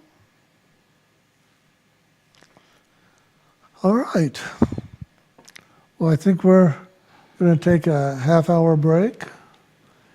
For us here, it's 3:30. Do So you need we'll, more time than that? 40 would be great, or 35. Okay. what's that? So we'll start a little bit after 4 o'clock. Okay. So if people just come present, we'll start somewhere around 4:05, no later than 4:10, but we'll shoot for 4:05. Okay? So everybody enjoy your break. Happy Thanksgiving and happy holidays. That's right, in the next week. Yeah. So we ought to have some good Q&A here, because I know the holidays is always so much fun for most people. All right, we'll see you guys in a little bit. And just as a reminder, if you want to write in your questions, now's the time to do it. info@island.org, and it'll be put up on the site once we take down the camera with us on it. So we'll see you shortly.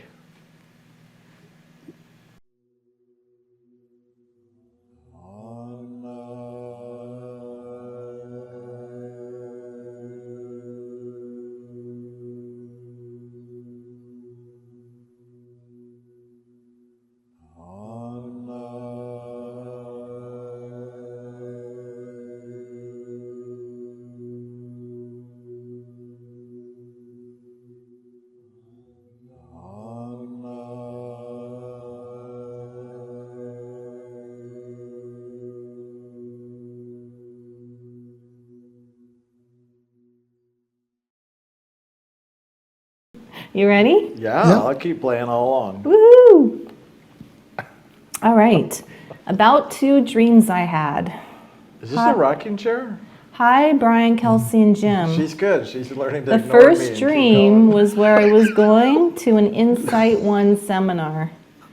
There was a school bus waiting outside. The adults and children had hard looks on their faces. I seemed to judge them for the life they were living. Then inside the seminar room, this woman who might also have special needs was helping me read a letter that was written backwards. It was from an MD of mine. I was all excited about the status of this MD being a possible congressman. That did not matter. This woman read the letter with love. The dream ended. What does this mean?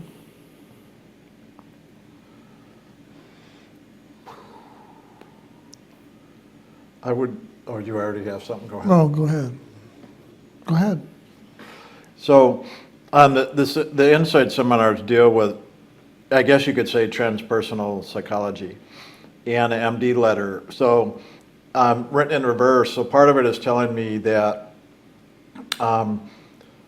the psychology of how you've been viewing or judging other people. Well, one, it's an outer reflection of things we judge inside of ourselves. So take that to heart while I'm saying this. But to me, the saying that how you've judged other people, like you described in the bus, and then the other one in there you described, that to me, seeing the medical doctor writing this in reverse, to me is saying that karmically. Now I say karmically because if you have any kind of physical, mental, or emotional health issues, I don't want to necessarily say this applies directly, but maybe indirectly. That karmically, to me, reversed is saying that it's the karmas that are being learned and fulfilled and now reversed in that way. So to me, it's saying that the work you've been doing inwardly is really starting to have its effects now with you, and the MD as well, with turning like or being elected a congressman or something, or wanting it to be, to me that's also saying a voice of authority. So both for the health issue like that being reversed, again this applies to the karmas, and as well as now the voice of authority like that, to me tells me that the work you've been doing through that psychology. And that's a lot of what we're doing when we do all the LAF processes, by the way. It's literally helping to reverse our psychology to line up with spirit rather than the way the world works. So to me, the reading backwards is the reversal now that you're correctly now realigned inside of you to be lined up with spirit rather than the psychology of the world. That's why I'm saying this is good, and to me, that's why you were excited about this letter. And to me, the other symbolism, again, about the congressman as the voice of authority, that tells me that now your soul is having more authority. And again, if you hear what I'm saying, if the soul has more authority, it means the psychology being reversed and aligned with the soul. Well, that's what happens as we really transform our karmas. That we've really learned now by doing the inner work and the meditation to now align ourselves inwardly, psychologically, everything with the spirit within us rather than the psychology of the world.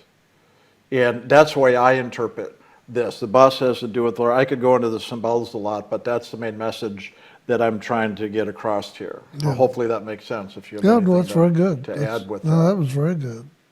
So I think that's a nice sign. I know these things can seem confusing. That's why it's great to bring them up like this. But to me, that's a sign that you're really making progress with the inner work you've been doing. So that's really nice to hear. The second dream, I am standing in front of a refrigerator. There is somebody from my past who is looking through it who died of AIDS in the 1980s. He leaves and I see a valuable coin left. Then I hear shells burst or explode. There are lots of baby crickets.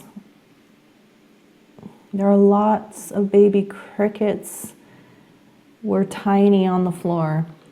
It is making a real mess on the floor.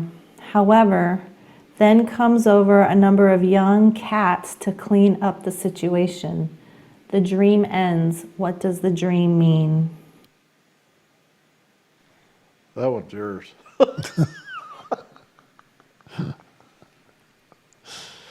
So give me the very first part again. Yeah, I'm going to have to hear it again as well. Yeah. Okay, I'm standing in front of a refrigerator. Oh, yeah. There is somebody from my past who is looking through it who's died of AIDS in the 1980s. He leaves and I see a valuable coin left. Then Stop right there for a Okay, yeah. minute. Yep. That's a good Because one. what that's saying is, it's not about the person or anything. It is just saying that what you've been dealing with and working to let go of is something from your past that is now done. It's left. And so whatever it was that you've been holding on to or trying to let go of, now realize that that's done and leave it alone. And the valuable coin is that you've done the work now. Yeah. And you've gathered together all the information you need to go on and be free of the past at that level, and just keep moving on. Yeah, the gold coin to me represents the value and the wisdom gained out of the experience. Yeah. Do you want me to continue reading? Yeah, Okay. please. Then I hear shells burst and explode. Shells? Shells. Burst. SHELLS? Yes. Okay. Maybe shells of a, It could be eggshells. It could be. Yeah, to me, that's the bursting of the karmas. We probably already answered it already, but this is probably the rest Yeah. of it. you know, yeah. Yeah, so the shells burst. Or explode. There are Okay. lots of baby, chicklets. I said crickets. Chicklets. So it's probably the eggs burst and Okay, explode. there you go. Lots of baby chicklets were tiny on the floor. And it is making a real mess on the floor. However, then comes a number of young cats to clean up the situation. The dream ends. To me, do you want to do it or you want No, go ahead. To me, the shells bursting are the breaking up of the karmas, like you're saying. Right. And the young chicklets, to me, are what's being born now of learning the lesson. This is really good. When I, like the last dream, when I said transpersonal psychology, we're transitioning or transcending or transforming. And that's a perfect description of transformation. So the shell's breaking is like now breaking free of the past and breaking whatever the karma that was containing that life within. And the chiclet's coming out is really now the rebirth after this completion of whatever the part was that symbolized earlier in the gold coin. And what do the cats represent? And to me, the cats, they were there cleaning up. To me, it's just now whatever, because listen, life gets messy, right? And when we are moving through our karmas, when they're challenging, it creates a mess often. And at some point, those messes have to be cleaned up. So to me, the cats are just representing the mess getting cleaned up. And to me, those cats mean something to the person. Like when I think of cats, I think of nurturing, joy, loving, affection, just that part of the childlike nature, that animal nature inside of us. Like in this case, I'd say you're learning to live more from the inner child, to enter the kingdom of heaven, become like children, right? So to me, it's saying you learn to become more like living the child within, and that's what's helping to clean the messes up. Because when we as adults get into the mind and we have our rights and wrongs and the things we do based upon that, that's what often creates the messes. And it takes often coming back to the state of living in the inner child, that animal-like nature that has that innocence, that when we come from the place, that is a place of more unconditional loving, that just through unconditional loving, now it allows us through our consciousness, through that inner childlike nature, to help clean up the messes that may have been created through the mind, our judgments, opinions, fears, all that. You got anything more to add? No, that's nice.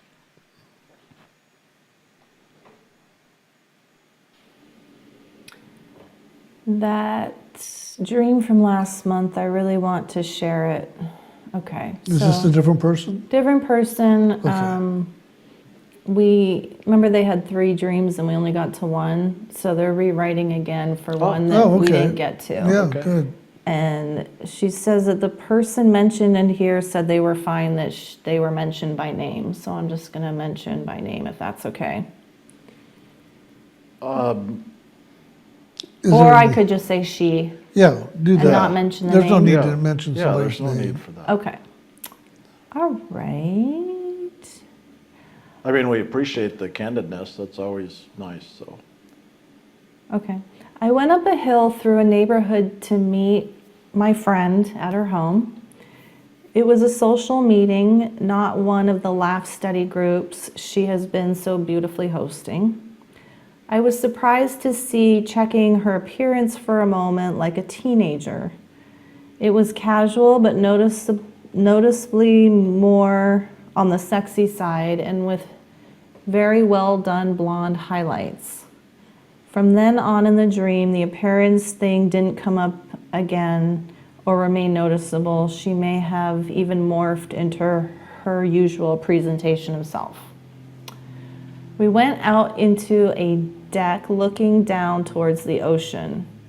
It was towards the end of the day and so beautiful. It got dark and I felt some regret at having not been at the beach. But wait, it was bright out again. Though it was the golden hour and only so much daylight was left. My friend and I made a spontaneous decision to leave the house immediately and head towards the ocean. On the drive, we saw a crazy cloud formation over the ocean. The bottom edge was shaped like a rainbow going down to the ocean. It was strikingly beautiful and also eerie.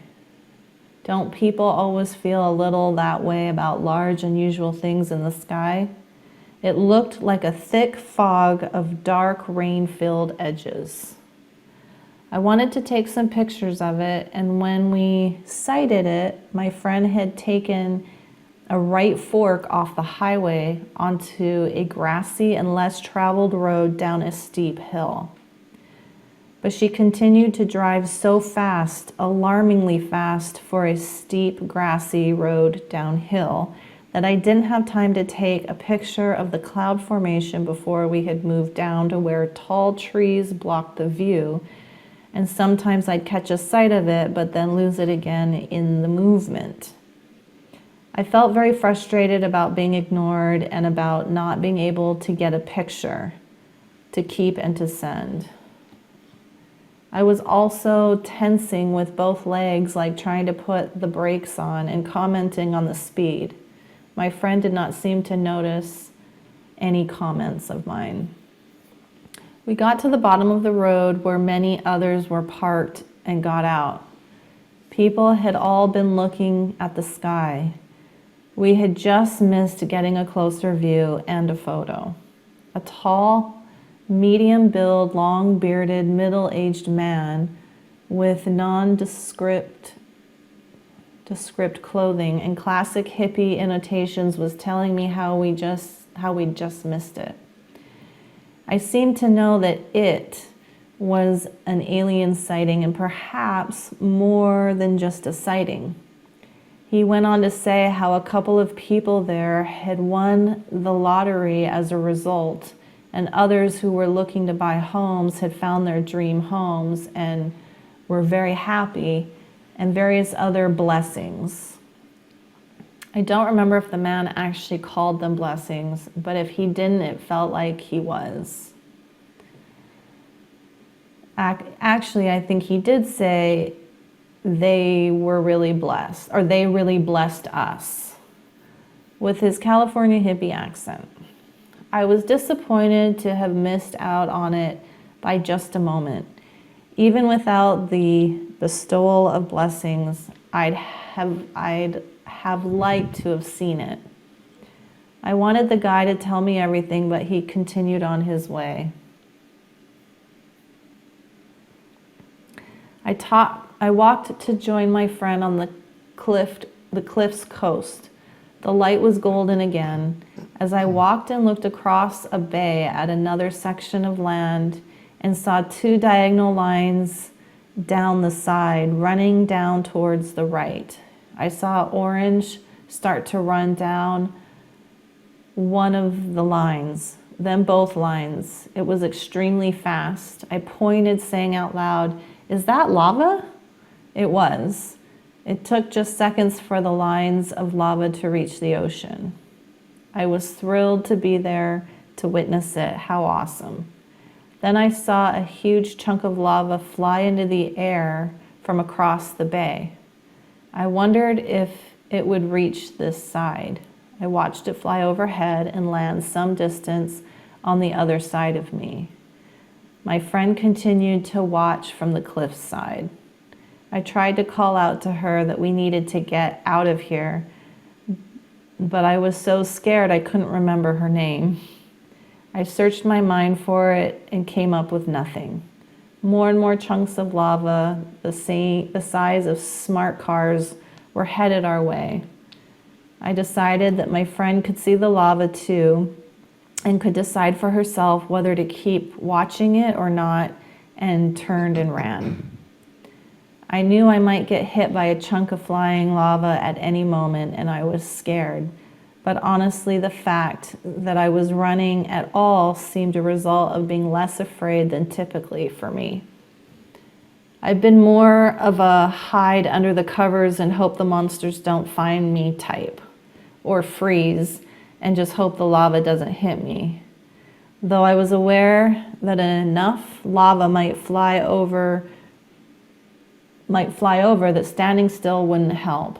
Also, that the whole little forest here might burn down. So now everyone is running and trying to get out of there.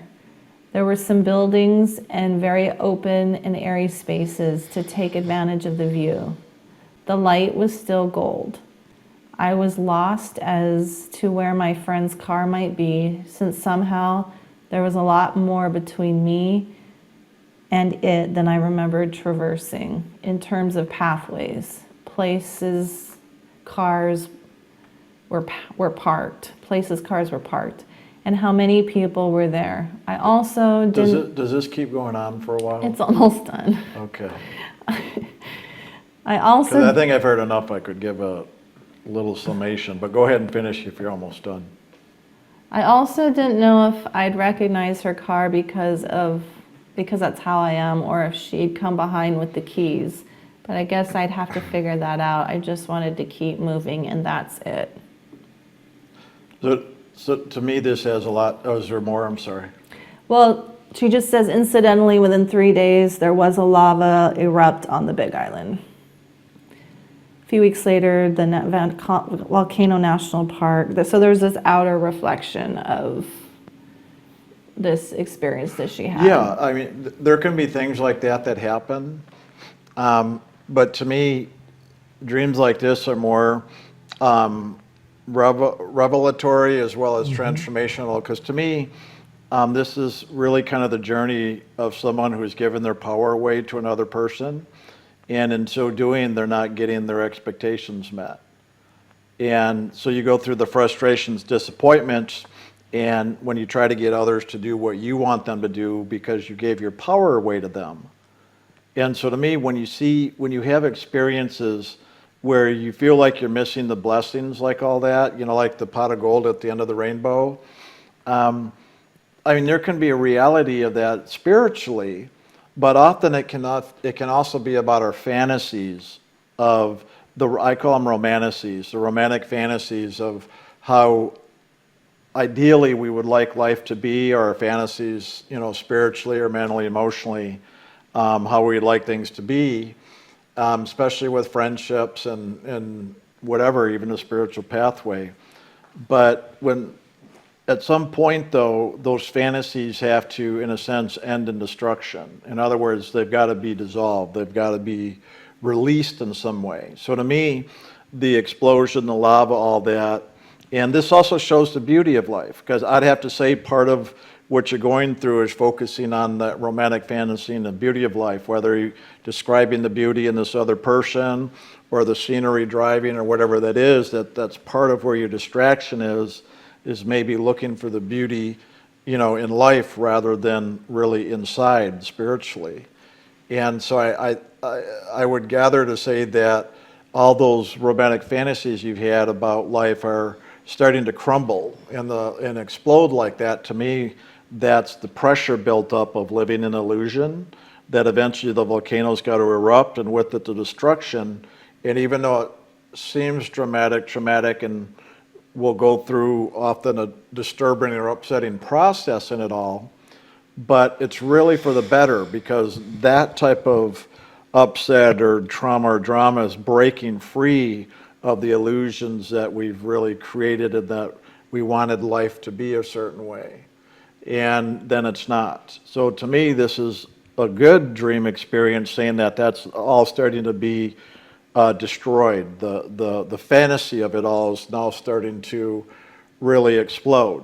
And the good news is, once it all settles out, then you're going to be able to begin to see things more clearly the way they are, and be able to live and more realign in more of that spiritual truth rather than this other that you've been living.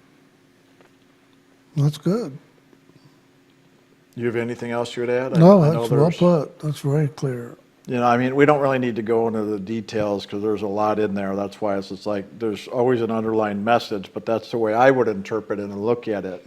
And I'd say whoever wrote this, just to look at that in your own life with anything I said, if you see if any of that rings true for you, if you've been doing that in your life, and to see how you can really begin to really empower yourself and really look to spirit and finding a way to live that inner truth spiritually rather than your life physically and how you would like it to be. Good. Snippet of dream. So this is a short one. Is this the same person now, or is it, okay? This one, as I fell asleep after listening to one of the talks on the website, and it's awful, a really weird one, except mine really is compared to what I've heard before. So here it is. I was an older white man, oh my God. I can't believe I'm sharing this, maybe about 20 years old. Sorry. That's an older white man? 70, sorry. 70 years old. I don't know if I was Rome or Roman times, but it had that kind of vibe. I was in a public sauna or steam room with a bunch of other men. An attendant came in to check on the guests and make sure we had everything we needed or wanted. Some of us had slaves attending us personally, as I did. I raised a hand to whine about how mine was too spent to continue orally pleasuring me. I didn't really notice or care that he, in fact, was close to death. I just wanted my fresh slave boy. This little dream snippet jarred me awake for a moment, made a mental note, and I guess I'm horrible because then I went right back to bed. Question. I used to forgive emotions a lot. Now it seems like I've moved on to forgiving how I think, which seems to be what caused the emotions. It feels like progress, is it? In some ways, yes. But ultimately, you know, when I shared earlier in my talk about loving everything and all these things inside of us and our different thoughts, right, wrong, left, right, I mean, you know, good, bad, all that. Ultimately, that's where we need to get to. Because we all have these things, whether they were another life or just a thought or a feeling, a fantasy, it doesn't matter. What matters is what do we do with that inside of ourselves. But it's usually these other situations that we will run judgments or fears on or condemn ourselves or judge ourselves for having done this or even thought it or felt it. And that's what makes the difference. It's not about what actually happened, it's about what you do with it. So in other words, no matter what happens, but especially the areas we go into reaction with, is that reaction in our consciousness will begin to contract and create one of those stuck areas or clouds within our consciousness, like I was talking about earlier. Those are the things where we do want to open and allow the loving to flow into to begin to disperse and dissolve. It's all we need to do. And the LAF exercises we do are just a way to help direct that, but ultimately we just need to surrender and direct the loving in there and allow that action of the Holy Spirit to release those fears and judgments we've created in ourselves. We just have to get, LAF is a way for us to give permission and to, in a sense, bring ourselves into alignment and cooperation with the actions of the Holy Spirit. That's why we do that. So it's important for you to just open to the flow and allow the flow into your thoughts, your feelings, your actions and reactions. It does not matter past life, present life, future life, any life. What matters is we just do the loving and learn how to open to the flow. And this is a good example of that, because these are all the things we all have that go on inside of us. So I would say, based upon even what the previous stream, this is where, to me, it's that flow. When you have these things exploding, destruction, whatever, to me, that's now that action of spirit coming in to now break apart all these fears and judgments that you have within yourself. And that's true for any of us, regardless of what it is. So just allow it to crack apart. Allow it to explode and invite the Holy Spirit into all of this, so the Holy Spirit just handles it and you just let go of your judgments and fears or concerns around it all. That's right. That's true. And if there's something else to learn in there, to me, ultimately, the learning is really just how to be loving and accepting anyway. So go for the loving and accepting here and not trying to figure out if there's a lesson or, you know, trying to do, you know, go do the flagellation or 100 Hail Marys, you know, to forgive yourself for having, you know, sinful thoughts or something. I don't know. Those are my bad jokes, I know. But yet those are the things we think we need to do, and really we don't. We just need to allow the loving and accepting and forgiving in. And really that's all we need to do. It's so funny because this is really so easy and so simple, but when we resist it or really just don't take the action, that's the only thing that allows it or not.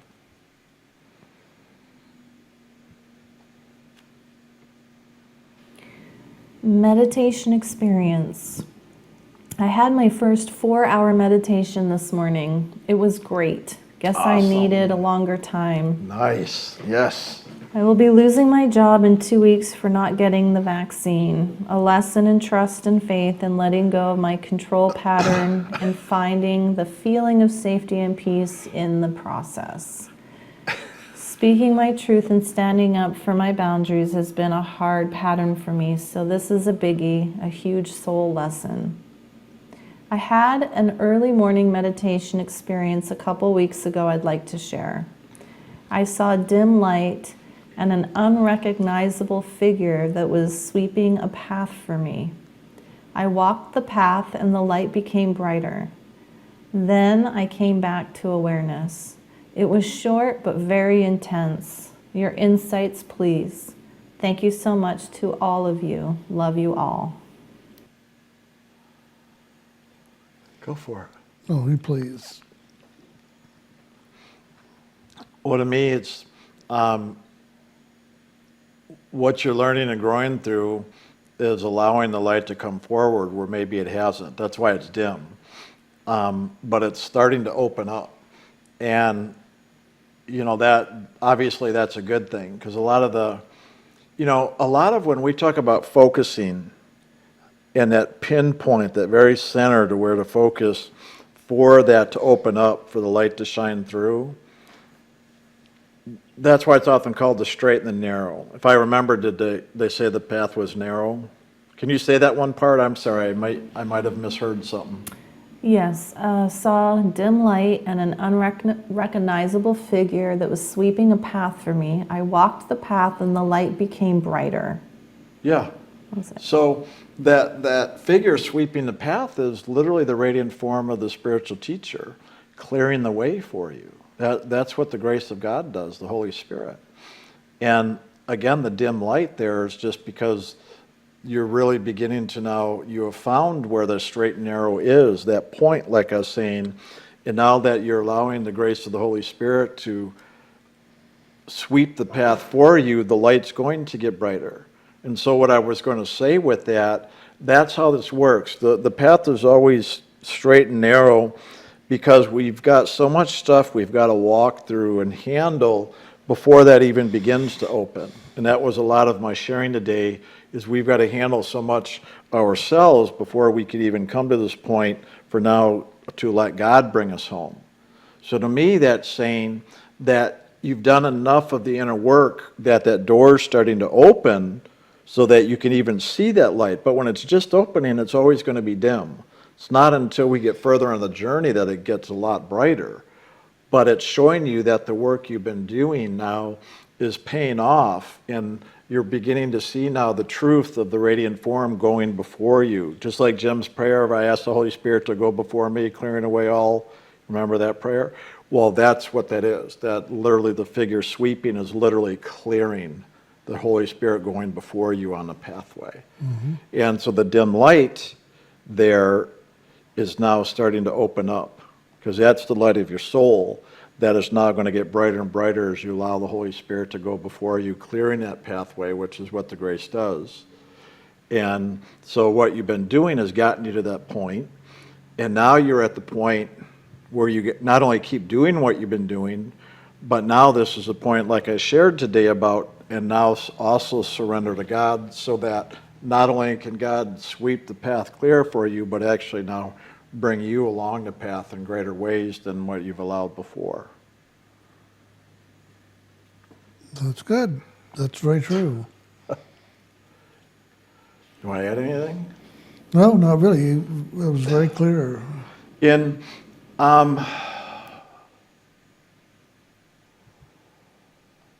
don't know whether I want to comment on this or not. I'm just going to put this out there for everybody, and I'm only doing this because you made comments in the beginning about learning about boundaries and not resisting or resisting. I can't remember exactly, but boundaries are good to a certain point. If the boundaries are in a way that help us to take care of ourselves and bring us into that alignment, those obviously serve us well. But if the boundaries are things we create out of belief systems around how we think should be or should not be, right or wrong, based on belief systems, those types of boundaries are always going to get trampled and walked over, always. So we've got to pay attention to what kind of boundaries we're creating and why and where that's coming from. Because the inner boundaries, I don't really call boundaries. If you guys have heard me in the past talk about boundaries, I say I don't deal with boundaries. I don't believe in boundaries, talk about them, because all I do is see them get trampled over and people go into reaction and get in fights and arguments and this and that, because they created boundaries based upon rights and wrongs rather than upon the actions of the Holy Spirit and the way that it really works. And I would say, based upon your preemptive sharing before this, is that you've created some types of rights and wrongs, and maybe the vaccine is the tool or way by which you're working with that. But whatever that is too, around the job and being let go and control and resistance, I would say to look at those things and to see where your boundaries are serving you and where they're not.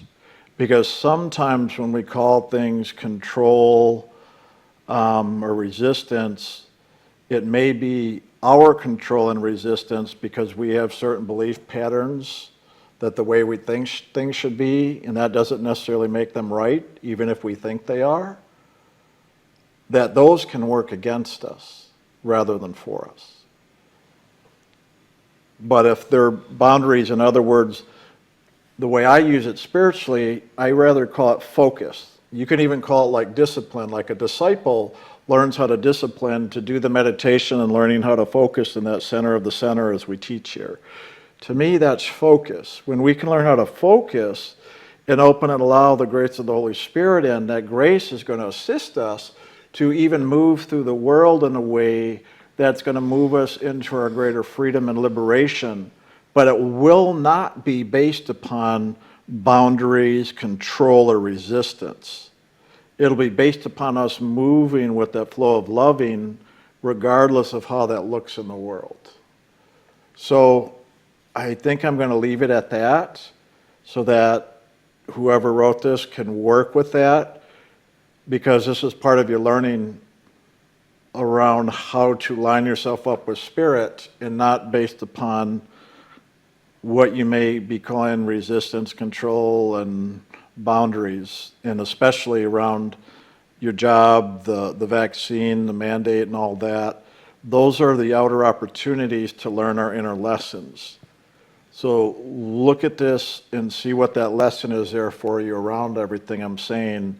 Don't make it about the world. Look at what that is inside of you and then see how that supports or serves you, or if all you've been doing is going into reaction, trying to control things based on your belief systems.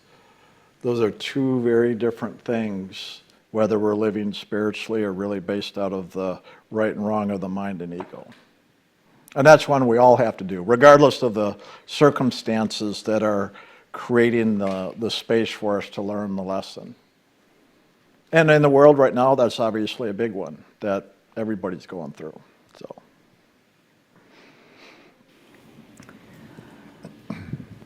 I've been having experiences in my meditation this week. I'll wait for Jim, sorry. Okay. Class question. I've been having experiences in my meditation this week where I'm looking into my own eyes. I've had this in the past where I've seen myself in a mirror or just faced my whole body. However, this week, it's been just looking into my own eyes and having a joyfulness and loving come present. The last time it became just one single eye as I held my focus and it was drawing closer. Can you share about the difference of now really focusing into my eyes and into one single eye? I guess I'm just surprised it's my eyes and I instead of that of the teacher or something more generic, which I've experienced in the past. Thanks so much. In loving gratitude, your fun-loving initiate. Well, that's a very important distinction, if you will. What we want is to be able to really wake up to the God that dwells within us. And we might begin through the teacher to wake up, but ultimately we have to look into ourselves, look into our own eyes, and to see the individual eye, the true eye, and wake up to the truth of who God is in us, not in others first. If we don't know the God in us, we really can't know the God in others. So it's a very important pattern that she's been doing, but it's, or he, or whoever, and they're getting into now the truth of waking up into your own self and knowing your truth, knowing yourself, knowing you're loving, knowing God that dwells within. And it's very interesting because that process to go into what Jim was just sharing, there is a place spiritually up in the etheric realm where, you know, we call it the surface of the lake of reflection. Others have called it the cosmic mirror. And I remember when I came up to that mirror, spiritually, I went in there and I literally looked and I saw my reflection. I saw it reflected back to me, and I looked in my own eyes. And I realized in that place, it was a level of what one could call self-realization, where we awaken to that place that is just beyond the higher mind, but in the etheric. And that's a place where a lot of people, you know, like yogis and those doing transcendent type of meditations can achieve, but that's the highest place. It's a place of self-realization. But for those that are on the spiritual pathway of soul liberation or soul realization, we will come to that point and recognize the self-realization. But then once we come to the point, then the next step for a soul that's been initiated on this path to sun and light, then they'll see the self, and in that seeing that is that first level of that realization and fulfillment. And it's the first step of spiritual freedom. And then as you move into the single eye that you described, and the more you get focused into that, that's when you will literally begin to pierce the veil or the mirror and actually move through the mirror, and then now begin to go into the soul realm, which obviously takes the single eye or the eye of the soul, and you'll begin to move into soul realization. So that's that point now, the fulfillment of self-realization or the two eyes, and then to transcend that into the single eye of the soul realization.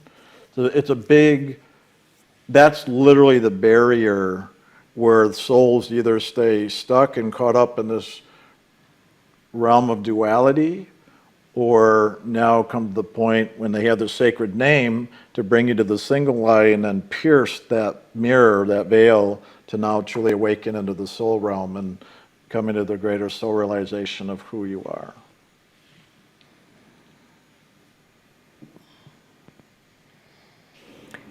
That's a good one. Mm-hmm. 2 dreams. In the first dream, I was talking with Jim. He was sitting in a chair, and I seemed to be sitting at his feet. I was telling him that I seemed to be picking up the energy of other people, and he said, "Oh, that is organ, something or other." I don't remember the term he used, except it contained the word organ. He then said, that's like Murray does or used to do, unsure which. You were just in the beginning stages or just starting this, and he seemed enthusiastic about saying this. I thought it had something to do with feeling what was going on with a person in my physical organs. We then were sitting on a sofa with my younger brother, who seemed to be in a bad mood, and my cousin in real life. Then the dream ended. My brother and cousin are both very conservative Christians, and I think inwardly critical of me leaving the church, and would for sure think I was working with the devil if I said anything to them about picking up energy. Do you want to comment, and then I'll read the second dream? Well, mainly it's just letting her know that this is a natural function of awakening inside. We do become more sensitive to others around us, but we really want to pay attention to what's going on inside of us. That's more important than what's going on in other people, because you can't do a whole lot for them, but you can do a whole lot for yourself. So it's nice to be aware, and if anything, it gives you a chance to have more compassion and loving for others, knowing and sensing where they are in their life. But it's not about us trying to heal it or fix it. That's where we can get into some real challenges if we try to do for them when we're not really taking care of ourselves fully. And to piggyback on what Jim was saying, sometimes when we pick up the energies of others, depending on what our karmic lessons are inside of ourselves, that by our relations with them, it may stir things within us. That those energies that it stirs within us, I mean, it can play out through different organs in the body, in our thoughts, our feelings, our physicality, depending on what the karma is and the lesson there, and how it's going to best serve us to learn the lesson. So if this literally, from what it sounds like, if it is something specifically dealing with some bodily organ, more than likely, even physically, you're going to feel those energies move through that part of the body in your relationship as you're walking through these karmas in those relationships. So I would just say pay attention to that, because that is both, I mean, that's a good thing, because the more aware you become of it, the more it empowers you and the more you can direct the loving into there and give it up to God and allow, that movement of grace to handle it.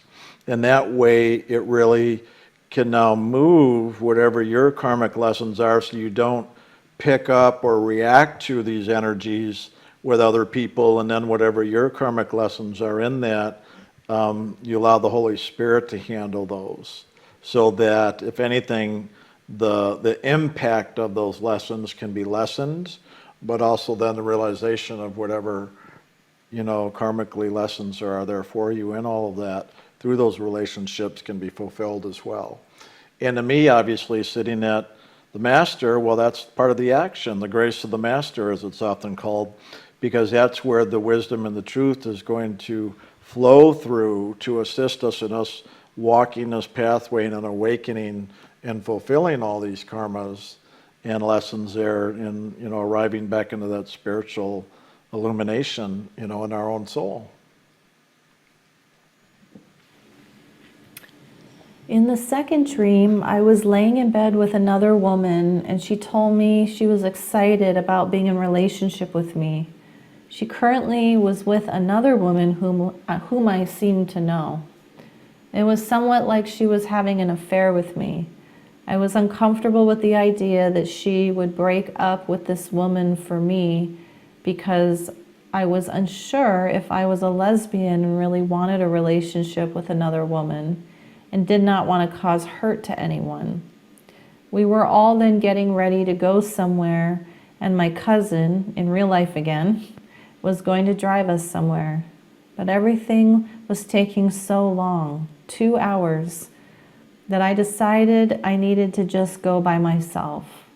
I then found myself in a village meeting an elderly pastor of a church there. He was 77 years old, and he wanted to be in a relationship with me.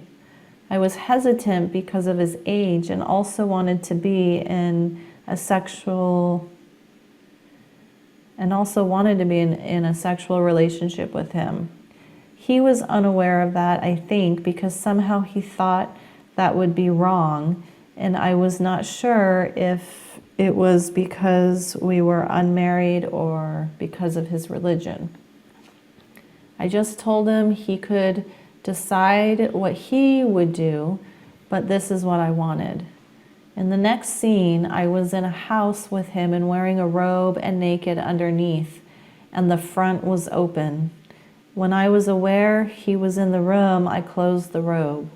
He had come to tell me that he had just found out by looking in my phone that the real estate I had was going to be bought back by the developers or owners because of profit. There was a sense they would be cheating me.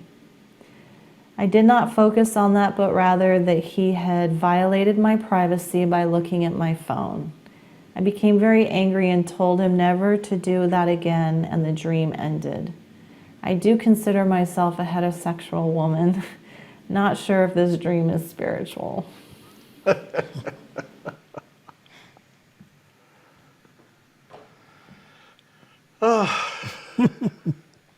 you do this one? No.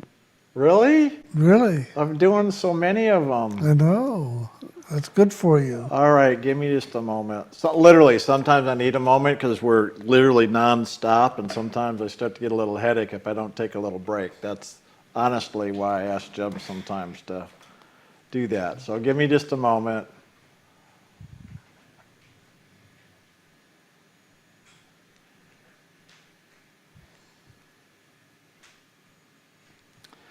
So a lot of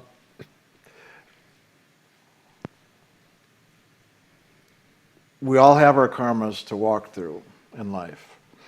And some of them we're not going to walk through physically, that it's going to be worked off in the dream state because it's just thoughts or emotions or fantasies we have, real or imagined.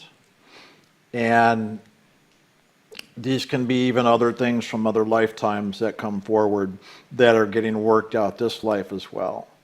So to me, this is one of those types of dream experiences that a lot of the energies that you're working out inside of yourself around relationship, male and female, this is what, and how things get processed through our consciousness is, I know dreams can sometimes seem a little strange or bizarre, but believe me, it's easier working it out in the dream state than it is physically with all the things that could come about in situations like you described in the dream.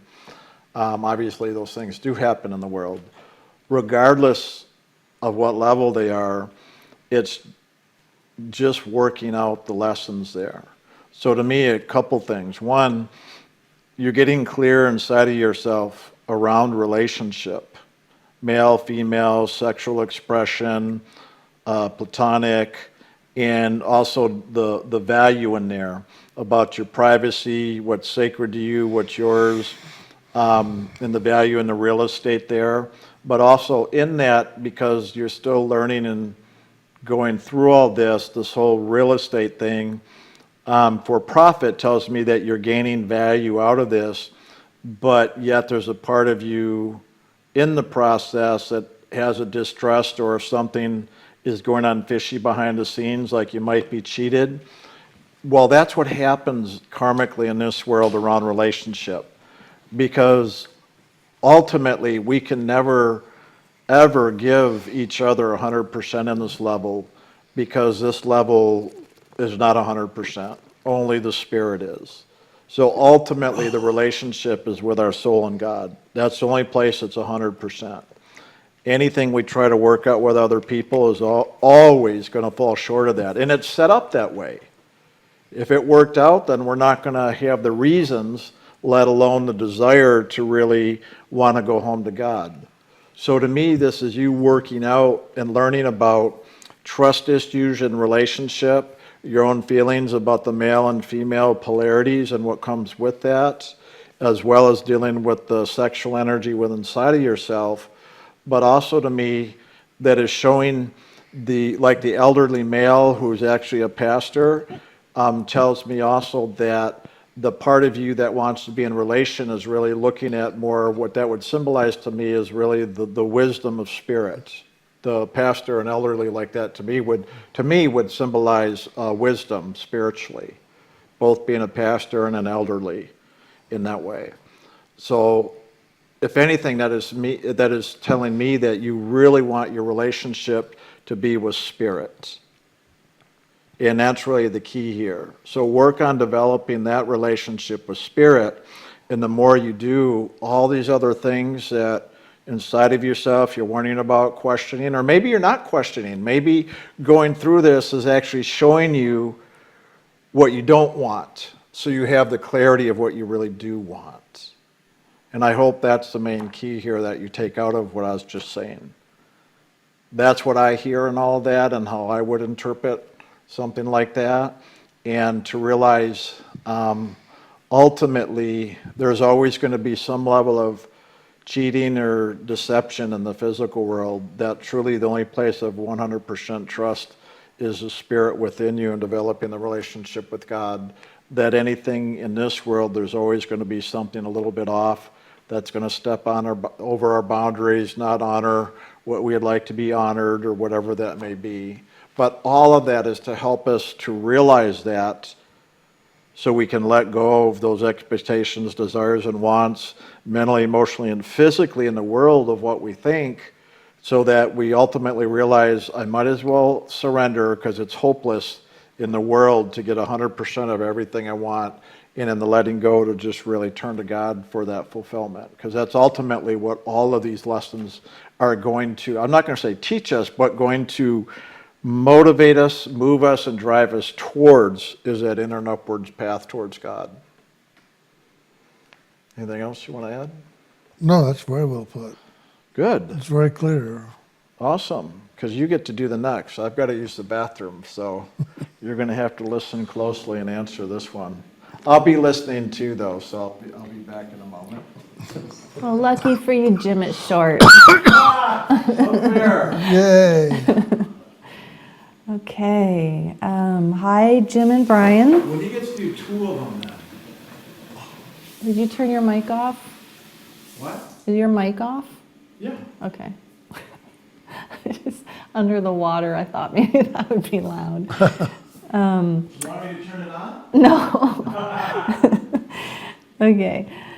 Hi, Jim and Brian. Thank you both for such a great sharing today. Could you help me with a strange dream I had? I'm outside of my house in the evening with two male friends who want to go into my house, but for some reason they aren't supposed to go in. So they plead with me and I say, okay, they can sneak in and go through the window. When I go into my bedroom later, where they entered, I see that the bed is dirty and messy, where I even see semen on the bed. So I'm mad and tell them off for having sex in my bed. Well, if anything, it's saying this is really more about going inside within yourself rather than into a physical house. And so it's saying just be aware of any ideas, beliefs, feelings that are not yours, that you're going to take in if you're not careful to yourself, and make it a part of you if you're not careful. So that, because those thoughts, those feelings can soil, if you will, that where we lay, that where we have the truth of ourselves. So I think it's really saying just be careful about what you take in, and really be choosy, and if you said no to other people, be willing to say no to others. Don't try to appease them or make them feel good about themselves, or like they're better friends with you than others. I don't know if I've put that very well, but I hope that's clear. In loving, and thank you so much.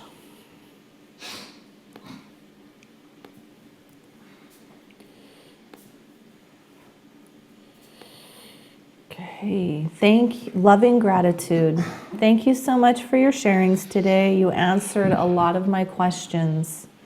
I had a dream I hope you can comment on. I hope so too.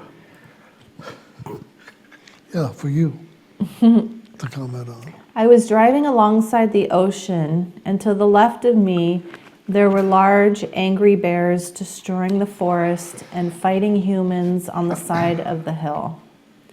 To the right, there was a whale in the ocean that breached and slammed its body in the water, creating a massive wave that overtook the highway I was on. The birds were flying into the cars and dying. I felt like I was witnessing the apocalypse of the animal kingdom. The animals were frightened and aggressive. I understand when you say God is everywhere and everything. I admit I struggle with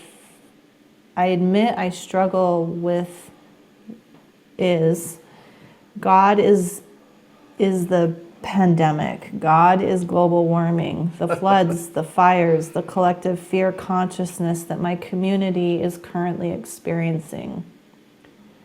Jim's sharing had answers for me in how I could begin to trust God, be in the world and not of it, have conversations with God every day and bring God into everything I am doing, and I will find the loving. In applying the LAF, I forgive the part of me that does not trust in the destructive God.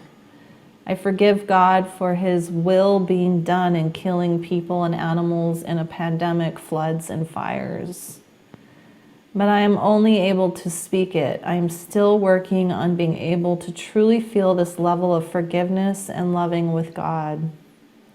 From the sharings today, I've learned that through my attention on God every day, that eventually I will remember I am one with God and simply love.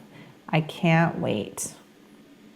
And loving gratitude for both sharings today and everyone at ILM who work to keep us all connected. Your loving initiate. Well, I'll say this. The true God is a loving God, and there is no judgment, there is no condemnation, there is no threat, there is no harm, there is no anything other than just loving. That which we witness on this planet and in these creations of the physical creation, that is our making. That is not God's. That is the karma and the lesson being moved forward now from the past, and we're having to live our own karma. These are the things we created in the past. Even if it's in this lifetime, we're the ones that created the plastic and the trash and all of this, humanity. And now humanity is going to suffer the consequences of the harm.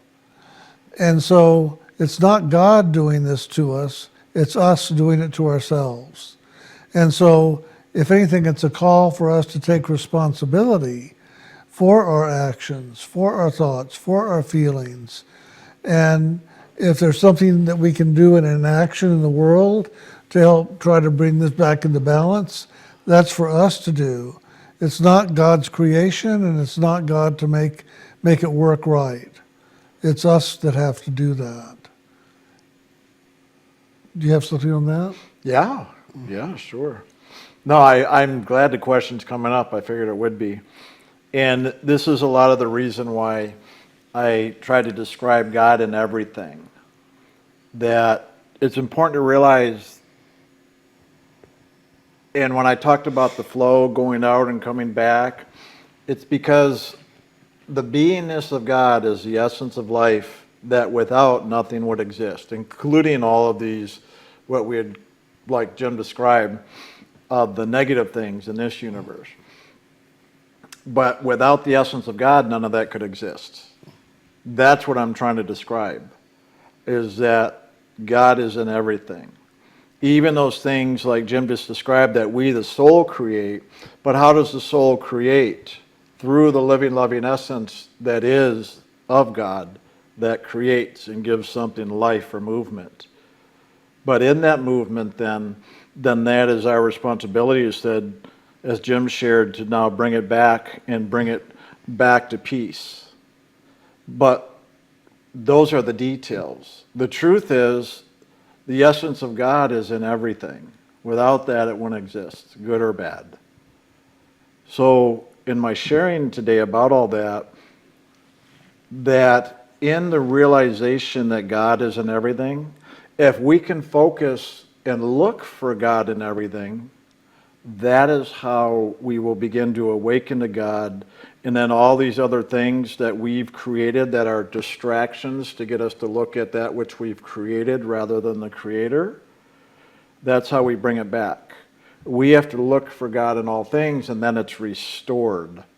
It comes back to self. And that's another way of saying taking responsibility for our thoughts, feelings, actions, and reactions. That is, we look for the God within the thoughts. We look for the God essence we've put in the emotions. We look for the God essence we've put in all of our actions and reactions. That when we love everything, that God essence is restored. And that which is the illusion around it drops away, so we see the reality of the God essence. But even that illusion has an essence of life, because for it to exist, that essence of God has to be within it. But all we need to do is look for that essence of God in it, for that to awaken and for us to come to the realization of that truth. And then in that is where now that which we created in the form will drop away. And as this truth is restored that God is in all things, that's literally a process by which we, the soul, awaken and return or remember or restore ourselves back into that oneness with God, to see that all things are of God. I'm not talking about the expression when I say that. I'm talking about the essence of God. Now, Jim was sharing about the expression of it as we as souls creators. And you got to remember that not only we as souls creators, well, God had other aspects of God, and one of those aspects is called the Lord of Reflection, or Lucifer. And we live in Lucifer's domain. So we have to abide by the laws of the domain that Lucifer's created. And that's where the confusion comes in. When people think of the God that is fearful and destructive, that's Lucifer. That's not God. But we got to remember that without the trueness of God itself, Lucifer wouldn't even exist. None of this would exist. So the talk I shared today is totally transcendent to all of the form. Today I shared in hopes that you would begin to look beyond the form and go into the formless, which is the purity of God's living, loving essence, the Spirit. Because that's where we need to focus if we're going to let go of all these things that we've created and gotten caught up and distracted by. But yet the essence of God is in all of that. And if we don't love all of that, love our creations, love these things we call distractions or fears or pain, if we don't love all of that, then that essence of God is not going to be restored to us, and we're not going to be able to see that God exists within all things. In other words, we've got to be willing to look beyond that illusion, that distraction, that expression of God, such as Lucifer, in order to see the truth behind the illusion. We've got to look for that rather than just look at the illusion or the form or the shape or the expression. That's where I'm really trying to go in that sharing today around all that. And I hope this makes sense, because ultimately I have learned in every experience I've had, if I don't end up eventually surrendering to God and letting God come in and do it all, that's the only way I found myself to get free and liberated from all of these other things we think are not God. Because that's the process by which this all works. We've got to be willing to go with the process by which it works for us to awaken back up into the oneness of God, to realize God is in all things. You're not going to realize it looking at the illusion. You've got to let go of the illusion, and we share here how to do that so that when you wake up to God in spirit, then you will realize the truth of God in all things, including the illusion. But until then, you're not going to realize it, because there's a process by which this works. So we simply have to work it the way it works, and that is what we share here. It's just today I tried to describe it differently in hopes to take off the judgment, the fear, the wrongness of the creative expression through the forms and the shapes. For the very reason, like stated here. For that very reason. Because what was stated here is a reason everybody has. Everybody has that, bar none. So I'm like, okay, well, let's take a different approach or change our perspective, see if that helps. So today was just another offering of changing that perspective. But the reality of how we do that is like what Jim just shared. We've got to do the how to. You don't just all of a sudden realize everything. It just doesn't work that way. If it was, we'd all be illumined. We'd all just know. There's a process by which this works. So we've got to learn the process and do the process, and then we will really truly wake up and discover. Just like you heard Jim as a kid. He was meditating and praying all the frickin' time. Yeah. There's a process by which this works. He didn't just see, oh, God's in everything. No, he had to withdraw into where the God essence is and then wake up. And it's the same for all of us. We've got to do the process. And then once you wake up, you realize the truth of God in everything. But when you have that perspective, then what was expressed through that email, you have a whole different perspective. And everybody does. Everybody will have that perspective until you wake up into your oneness with God. When you wake up in the oneness with God, you start to see how it's very different than the way you used to see things. That's probably a shorter, quicker, easier way of saying it. That's good. No. Do you want to, I know you've commented on all of it. Anything specific about the dream that was shared? Or that was just the expressions that you were... What was the dream again? I was driving alongside the ocean, and to the left of me were angry yeah. birds. Yeah. Well, that's this whole thing. It's leading her into looking and paying attention and realizing the animals didn't create this for themselves, and yet they're going through it. They're the ones we get to witness their suffering, if you will, of it. And the other thing in all of that is we have to look and realize that everything in this lower creation is evolution. It's ever evolving, it's ever changing, it's ever moving. And part of the evolution that's going on right now is that the animal kingdom is moving elsewhere to have incarnation.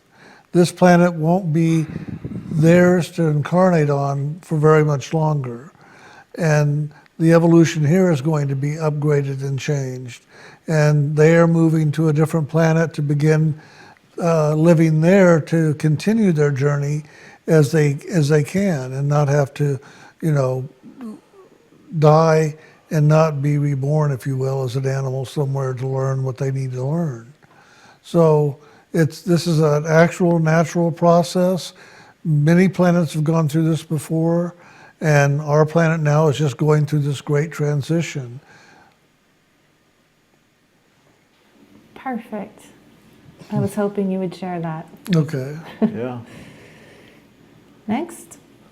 Yeah. I mean, it can literally be an outer reflection, like Jim was saying, or even symbolic of a inner transition of all the animal nature and the emotions, in a sense, as I described in somebody's previous email, that a lot of that will be, looks destructive, but a lot of that destruction is also letting go of any illusions we've been living so that we can wake up to the reality that is the divine. So I'm just going to put that for the inner symbolism of somebody's own personal journey, let alone on an evolutionary scale, like Jim was just describing. Because all of it's true. Well, at least we think it is. Okay. Thank you so much for your time and willingness to answer questions. I had an experience a while back, and I wondered if it's just a fluke or part of being on the path of sound and light. It began in a waking state as I was coming back on a boat from water skiing. I was gradually aware of two realities, this one and another, where my life was more focused on water skiing. I was actually having conversations with people in both realities. I was concerned about the people in the first, or home reality, thinking something was wrong since I was perceiving a time delay switching between the conversations. But they seemed to act like everything was normal. Then something opened and I became aware of not just two realities, but many, many more. It was time to leave, and I was concerned about being able to drive. But I was able to function, and gradually as I drove home, the realities closed until I was back to just one. There was a small part of me that was freaking out during the experience, but I felt it at my core that it was peaceful. Wondering if you can share why I might have had this experience and if it relates to my spiritual journey. Much loving. Pretty cool. Yeah, go ahead. To me, those are the fun experiences. I know people can feel a little freaked out, but to me, that's an experience of where your consciousness is open up to all the other, dimensions that go on besides the physical. So to literally have what we literally could call multidimensional awareness is really what was happening there. And that's a good thing because, it's serving in many ways, but it's also awakening you to the other realities of life beyond the physical. And that it all exists simultaneously. They're not really separate from one another. Well, they are in some ways, but the soul, who we are, is not separate from any of them. We all live and exist simultaneously through all these levels. And it's just learning how to live in that. And the way to live in it is just to stay centered here at the seat of the soul. When you're here, it doesn't matter what level you're experiencing on, or if there's many levels you're aware of going on at the same time. When you stay focused here, you'll stay centered through all of it. And that sense of peace you had, well, that's where that peace is. That peace of who we are as the living, loving essence of God exists on every single level. And all we've got to do is stay present here. So to me, that's a wonderfully profound awakening of your consciousness opening up to begin to really see and perceive these other dimensions, beyond the physical. It's a wonderful thing. I haven't had one like that for a while. I used to have those back in the day, and I always thought they were so wild and awesome. But they're very real. Enjoy it. Be grateful, you had that, and you may have it again, you may not. It may be a one-time thing and served its purpose, but it doesn't matter. What matters is you had that. So I don't worry about things like that. I just really enjoy and be grateful for things like that. Anything else? Well, remember that the soul is multidimensional. It's not just one. And so in that multidimensional, we can be aware of different dimensions, different times, different events taking place at the same time. If we're living here, it's going to make more sense. If we're scattered across the universe, so to speak, in ourselves, then it's going to kind of be earth-shattering to all of a sudden to have our focus just split in many different ways. So I would just say, let that be okay that you had this multidimensional experience, and that you also came back to the one. And the one thing is, if anything, just to allow yourself to move in a fluid way when things like that happen, and pay attention, but also take care and pay attention to the outer world and what you need to do to take care of the body, such as like you were talking about driving. And if you can get in the car and drive and really focus on the driving, even while that's going on, that's great. But oftentimes I would say pull over to the side of the road and give yourself a chance to really experience the multidimensional aspect of what you're experiencing first. And then when that's complete, then go on with the drive. Okay, spirit guides meditation. And she did the emoji like this. I don't know. All That's right. good. That might apply to this previous one. Hello to all you beautiful souls in the room and at home listening. Thank you all for class today and for all your sharing. It was absolutely beautiful to hear and answered a lot of questions I had swirling around in my mind. So thank you. Sharing experiences isn't something I'm very good at, and with some serious encouragement from my darling friend, I am trying to get over myself and just do it. I had this meditation a couple weeks ago. I tried to share it with you, Kelsey, last week during LEF, but managed to cut myself off twice during class. So the meditation starts with my friend and I out walking in a meadow, really high grass and loads of wildflowers, and it smells incredible. My friend is walking towards me, or towards a woodland area, and for some reason seems about 3 feet taller than me. She keeps looking at me and just smiling. She's about 3 or 4 steps in front of me, and I'm doddering behind her, looking all around me. We get through the woods, and there's a really high humped bridge to cross from one side to the other of what looks like a sea cliff. My friend turns and looks at me and says, "Watch this." My friend starts to cross the bridge, but when she goes over the hump, I can't see her. So I sidestep a few times to the right, and there's no, this person's name, my friend. She's gone. Instead, there's a massive black, beautiful wolf with 2 different colored eyes and 2 auras dancing around it. They're like a lightning blue and ultraviolet. I'm wondering to myself, is that you? To her friend. I feel nothing but peace.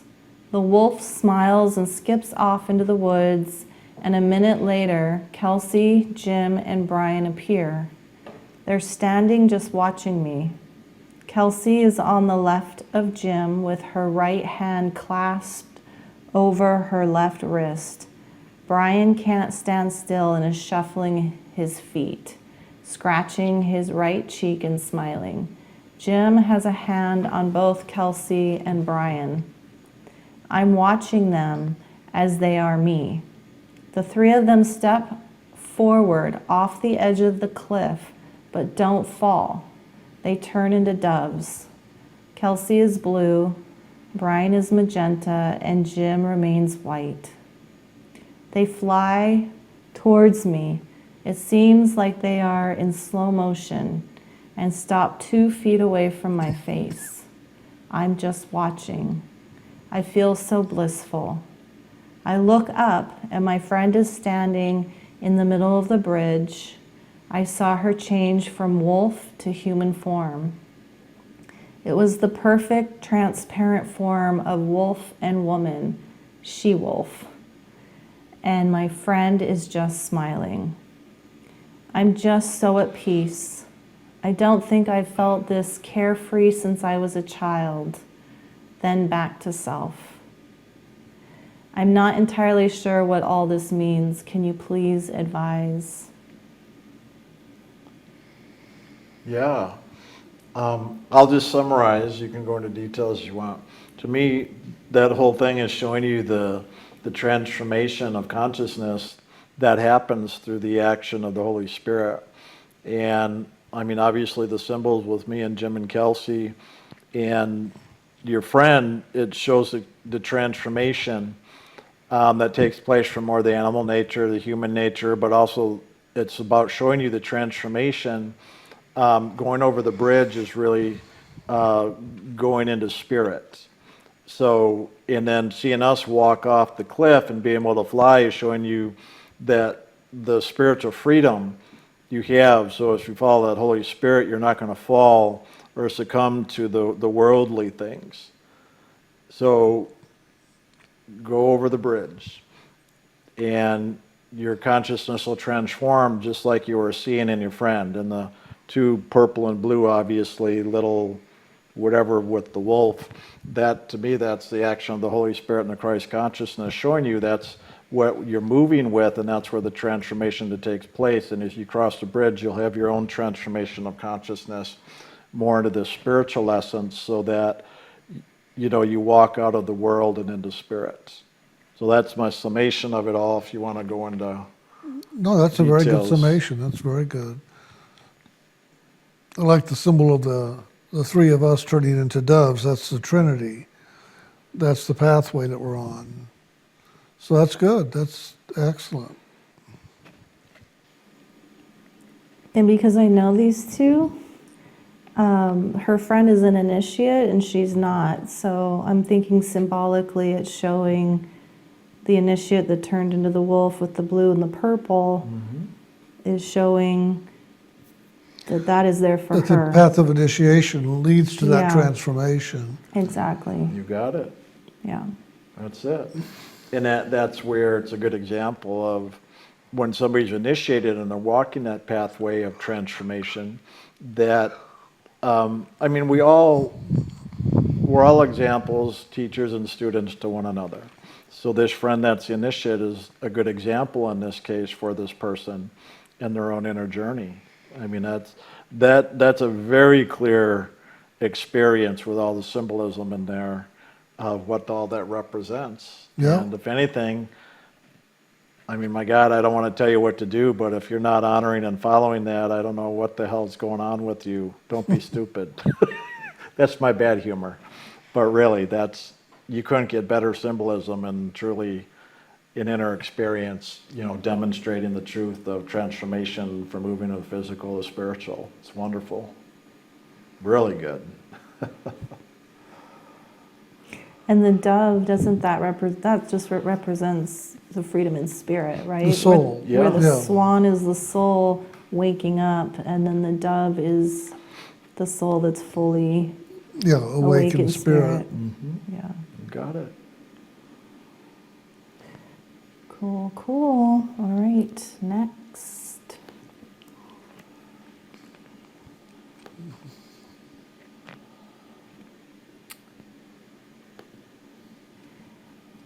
Dear Jim and Brian and Kelsey, thank you both, Jim and Brian, for wonderful, insightful sharings. Very inspirational and seemingly simple, but of course you share with simplicity now I'm making it complex. But of course you share with simplicity the very complicated that I have not understood for a while.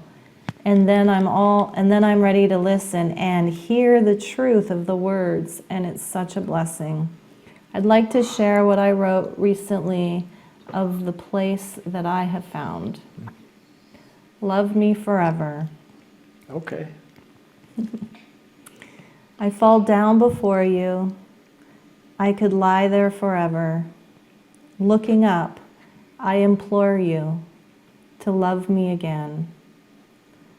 To leave all behind me and fly up to greet you.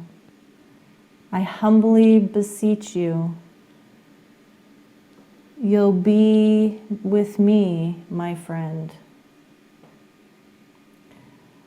Let the sighs of the seashore meet the mists of the mountaintops and join the song of the valleys with your endless refrain.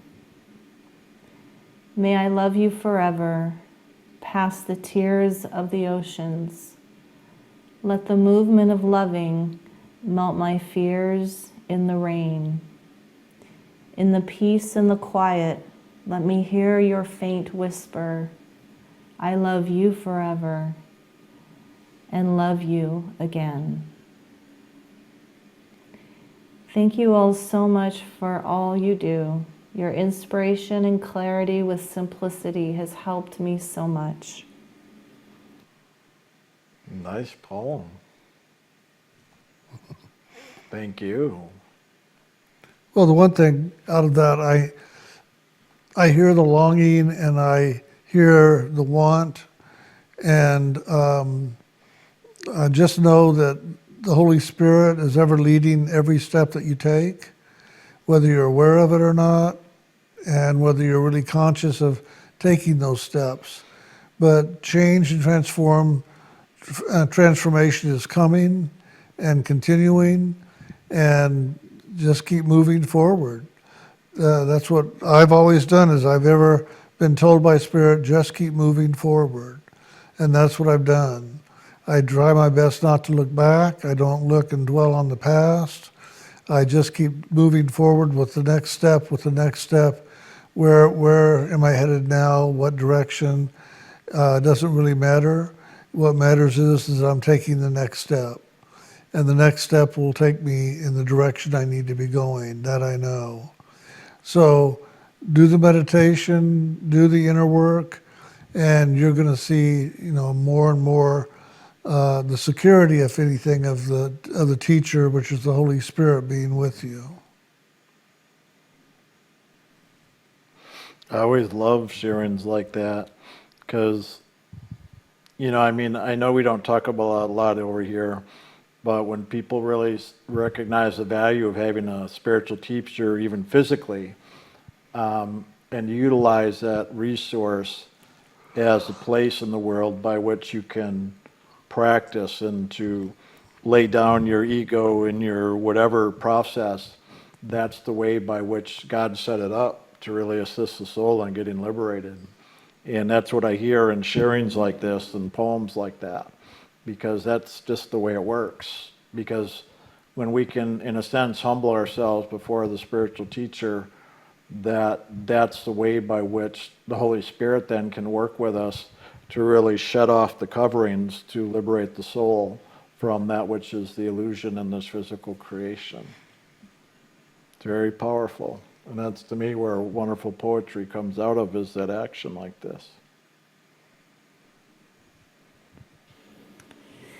Hello, everyone. My intention last month was to stop worrying and let God do my worries, emotions, and fears for me.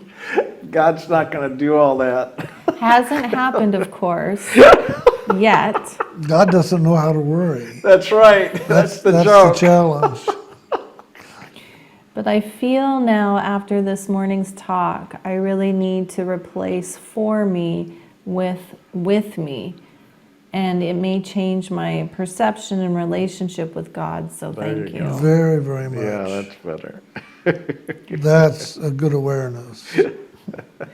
Regarding connection in the eyes and feeling God's presence, it is amazing how important the eyes are for me to connect and to feel the movement of love. Even with an animal, it is amazing how through their eyes they understand absolutely everything without a word. They also need to stop and look back at you to connect with their eyes. Not sure how else I can connect and feel love without the eyes, as it doesn't do it online for me so far. But again, Oh, wait, here, let me a see big if I can help. thank you.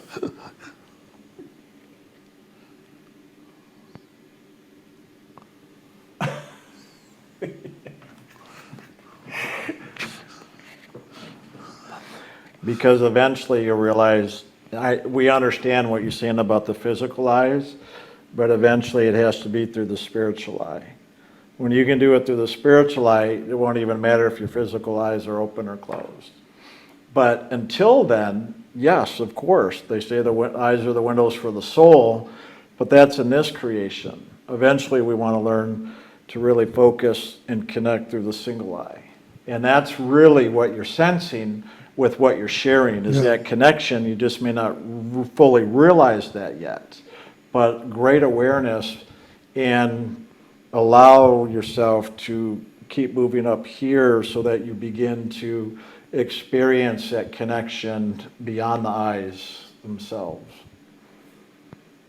You can go ahead and keep reading that if you want, but I just wanted to say that because That's a good one. There's obviously the spiritual awareness there, but now to disassociate that spiritual awareness from the physical eyes, because you want to associate that type of loving awareness truly with the soul and the spiritual eye, because that's really where that connection comes from.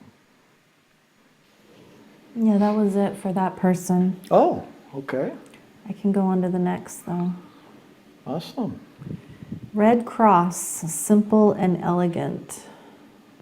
Dearest Jim, Brian, and Kelsey, my deepest gratitude for your beingness and all you do for me all year. Y'all are the holiday celebration every day. As I was coming out of meditation one day, I saw a beautiful red cross. It was like floating, and it was inside a red dotted light frame. It was not hanging on the wall, but it almost looked like a three-dimensional picture that would hang on a wall. The cross and the flame were lights. There were no cords attached. They were just glowing, beautiful red lights. What is the symbol of this?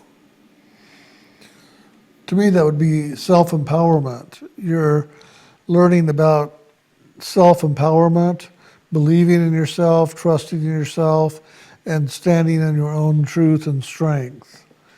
The cross is a symbol of the spiritual part of you, the spiritual self. And being framed by red dots to me is just saying that you're learning how, as a spiritual being, to stand in the truth of who you are and stand in the power of who you are. So, I mean, that's very significant. Anything else? So she goes on, Jim, in the past, I heard you talk about the ILM path as being simple and elegant. Those two words have been coming alive in me as I have been letting go of needing to control, surrendering and allowing more as my whole new life physically unfolds. Can you please share what simple and elegant means for an ILM initiate and or community this lifetime? Much loving, truth, and oneness. Well, simple or simplicity means just that. It's really keep everything down to the minimum. And to me, the minimum is the meditation and the LAF. That's the simplicity of this pathway. If you look at a lot of the other pathways out there that are sound and light, they have a lot of other things added to it that you can't do, that you have to do, that you can do under certain circumstances, and then they have the actual spiritual path journey that is separate from all that. But they just put a lot of the world into it. We've kept it very simple. We have no rules, we have no regulations, we have no demands. We just offer you the opportunity of this pathway and the simplicity of it with the 5 names or the unspoken name of God, as well as the meditation and the LAF. And that's pretty much it. That's simple. And then the elegant, to me, again, elegant and simplicity are one and the same almost. There is a beautiful elegance to simplicity. And if you go to the Orient, such as Japan, they do simplicity and they do elegance, all in their design, the minimalist. And this pathway is sort of minimalist, if you will. And it's not always by our own choosing. A lot of our friends will drop away, a lot of our relationships and karmic patterns will drop away, and we stand there with the minimal things to do in our lives, to take care of in our lives, and wonder what happened. Why am I in this minimalistic way? But that's just the way of the world and the way of spirit. They're very different. The way of the world is a conglomeration of things piled on top of us, and we accumulate all this energy and karma and material goods. And this pathway is letting go, letting go, letting go. So that to me is the elegance of this pathway. Anything else? There always is.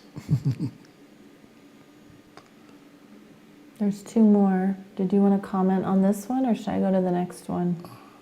Oh, go on, yeah. Okay. Jim, do you feel comfortable talking more about the evolution of this and other planets to help us understand and accept what is going on? Today's sharings have been wonderful, and I have more clarification about God and loving than I have had before. Thank you. Well, I don't really want to talk about the other planets. They're all different. They all have their own evolution. But this planet right now is going through a major change in consciousness. Consciousness on all levels, not just humanity. And what's happening is that the planet itself is transitioning to a higher frequency, consciousness-wise. And in that, then, the animal kingdom, the vegetation, everything that's alive is evolving higher, including humanity. Humanity is evolving higher, but there's a problem. Not everyone in that humanity, if you will, is evolving. A lot of them are holding on to the past, and they want to keep the past alive. And they don't want things to change. They don't want things to move forward. They want it how it has been.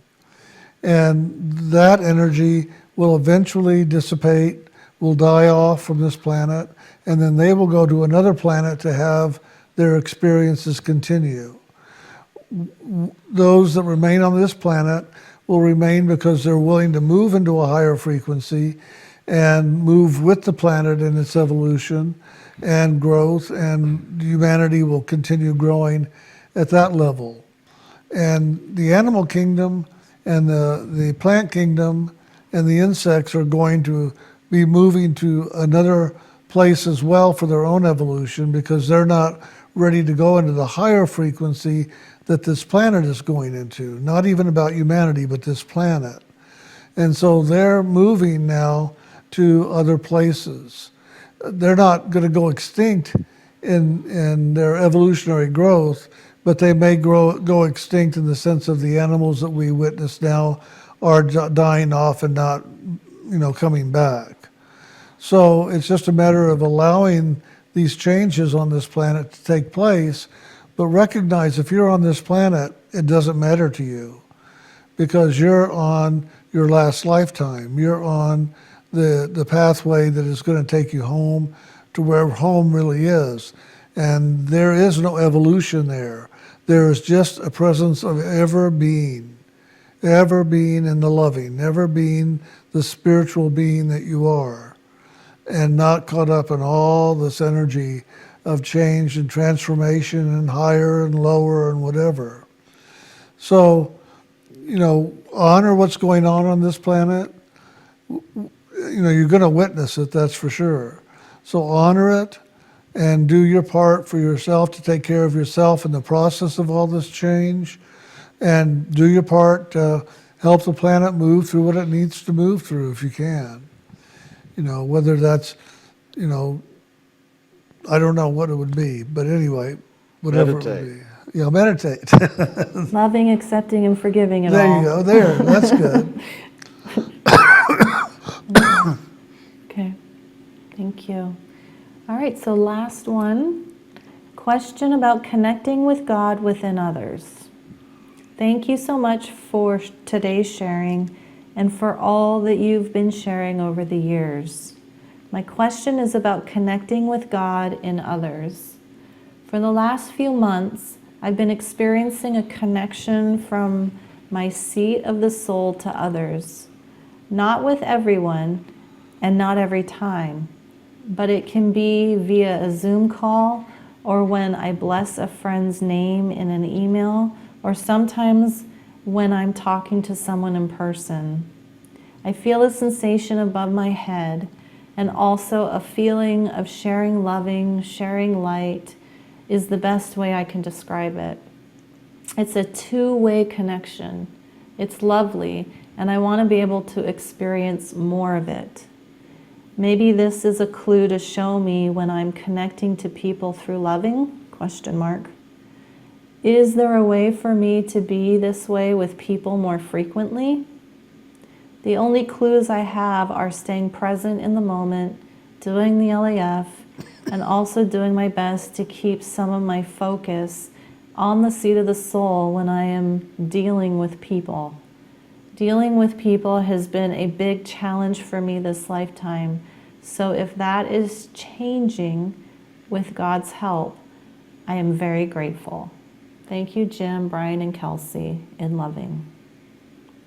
So the questions, you want me to reread her questions? Or do you remember them? She's already doing it. Yeah. Yeah, she is doing it. There's not a whole lot to say other than just continue doing what you're doing. It's very simple. It's a simple process, and it means paying attention, being aware of the subtleties of things that are going on at the Spiritual Eye Center and around you in the environment. But she's doing it, and that's just wonderful, and it'll expand, it'll grow. As you do it, it'll grow, and you'll become much more aware.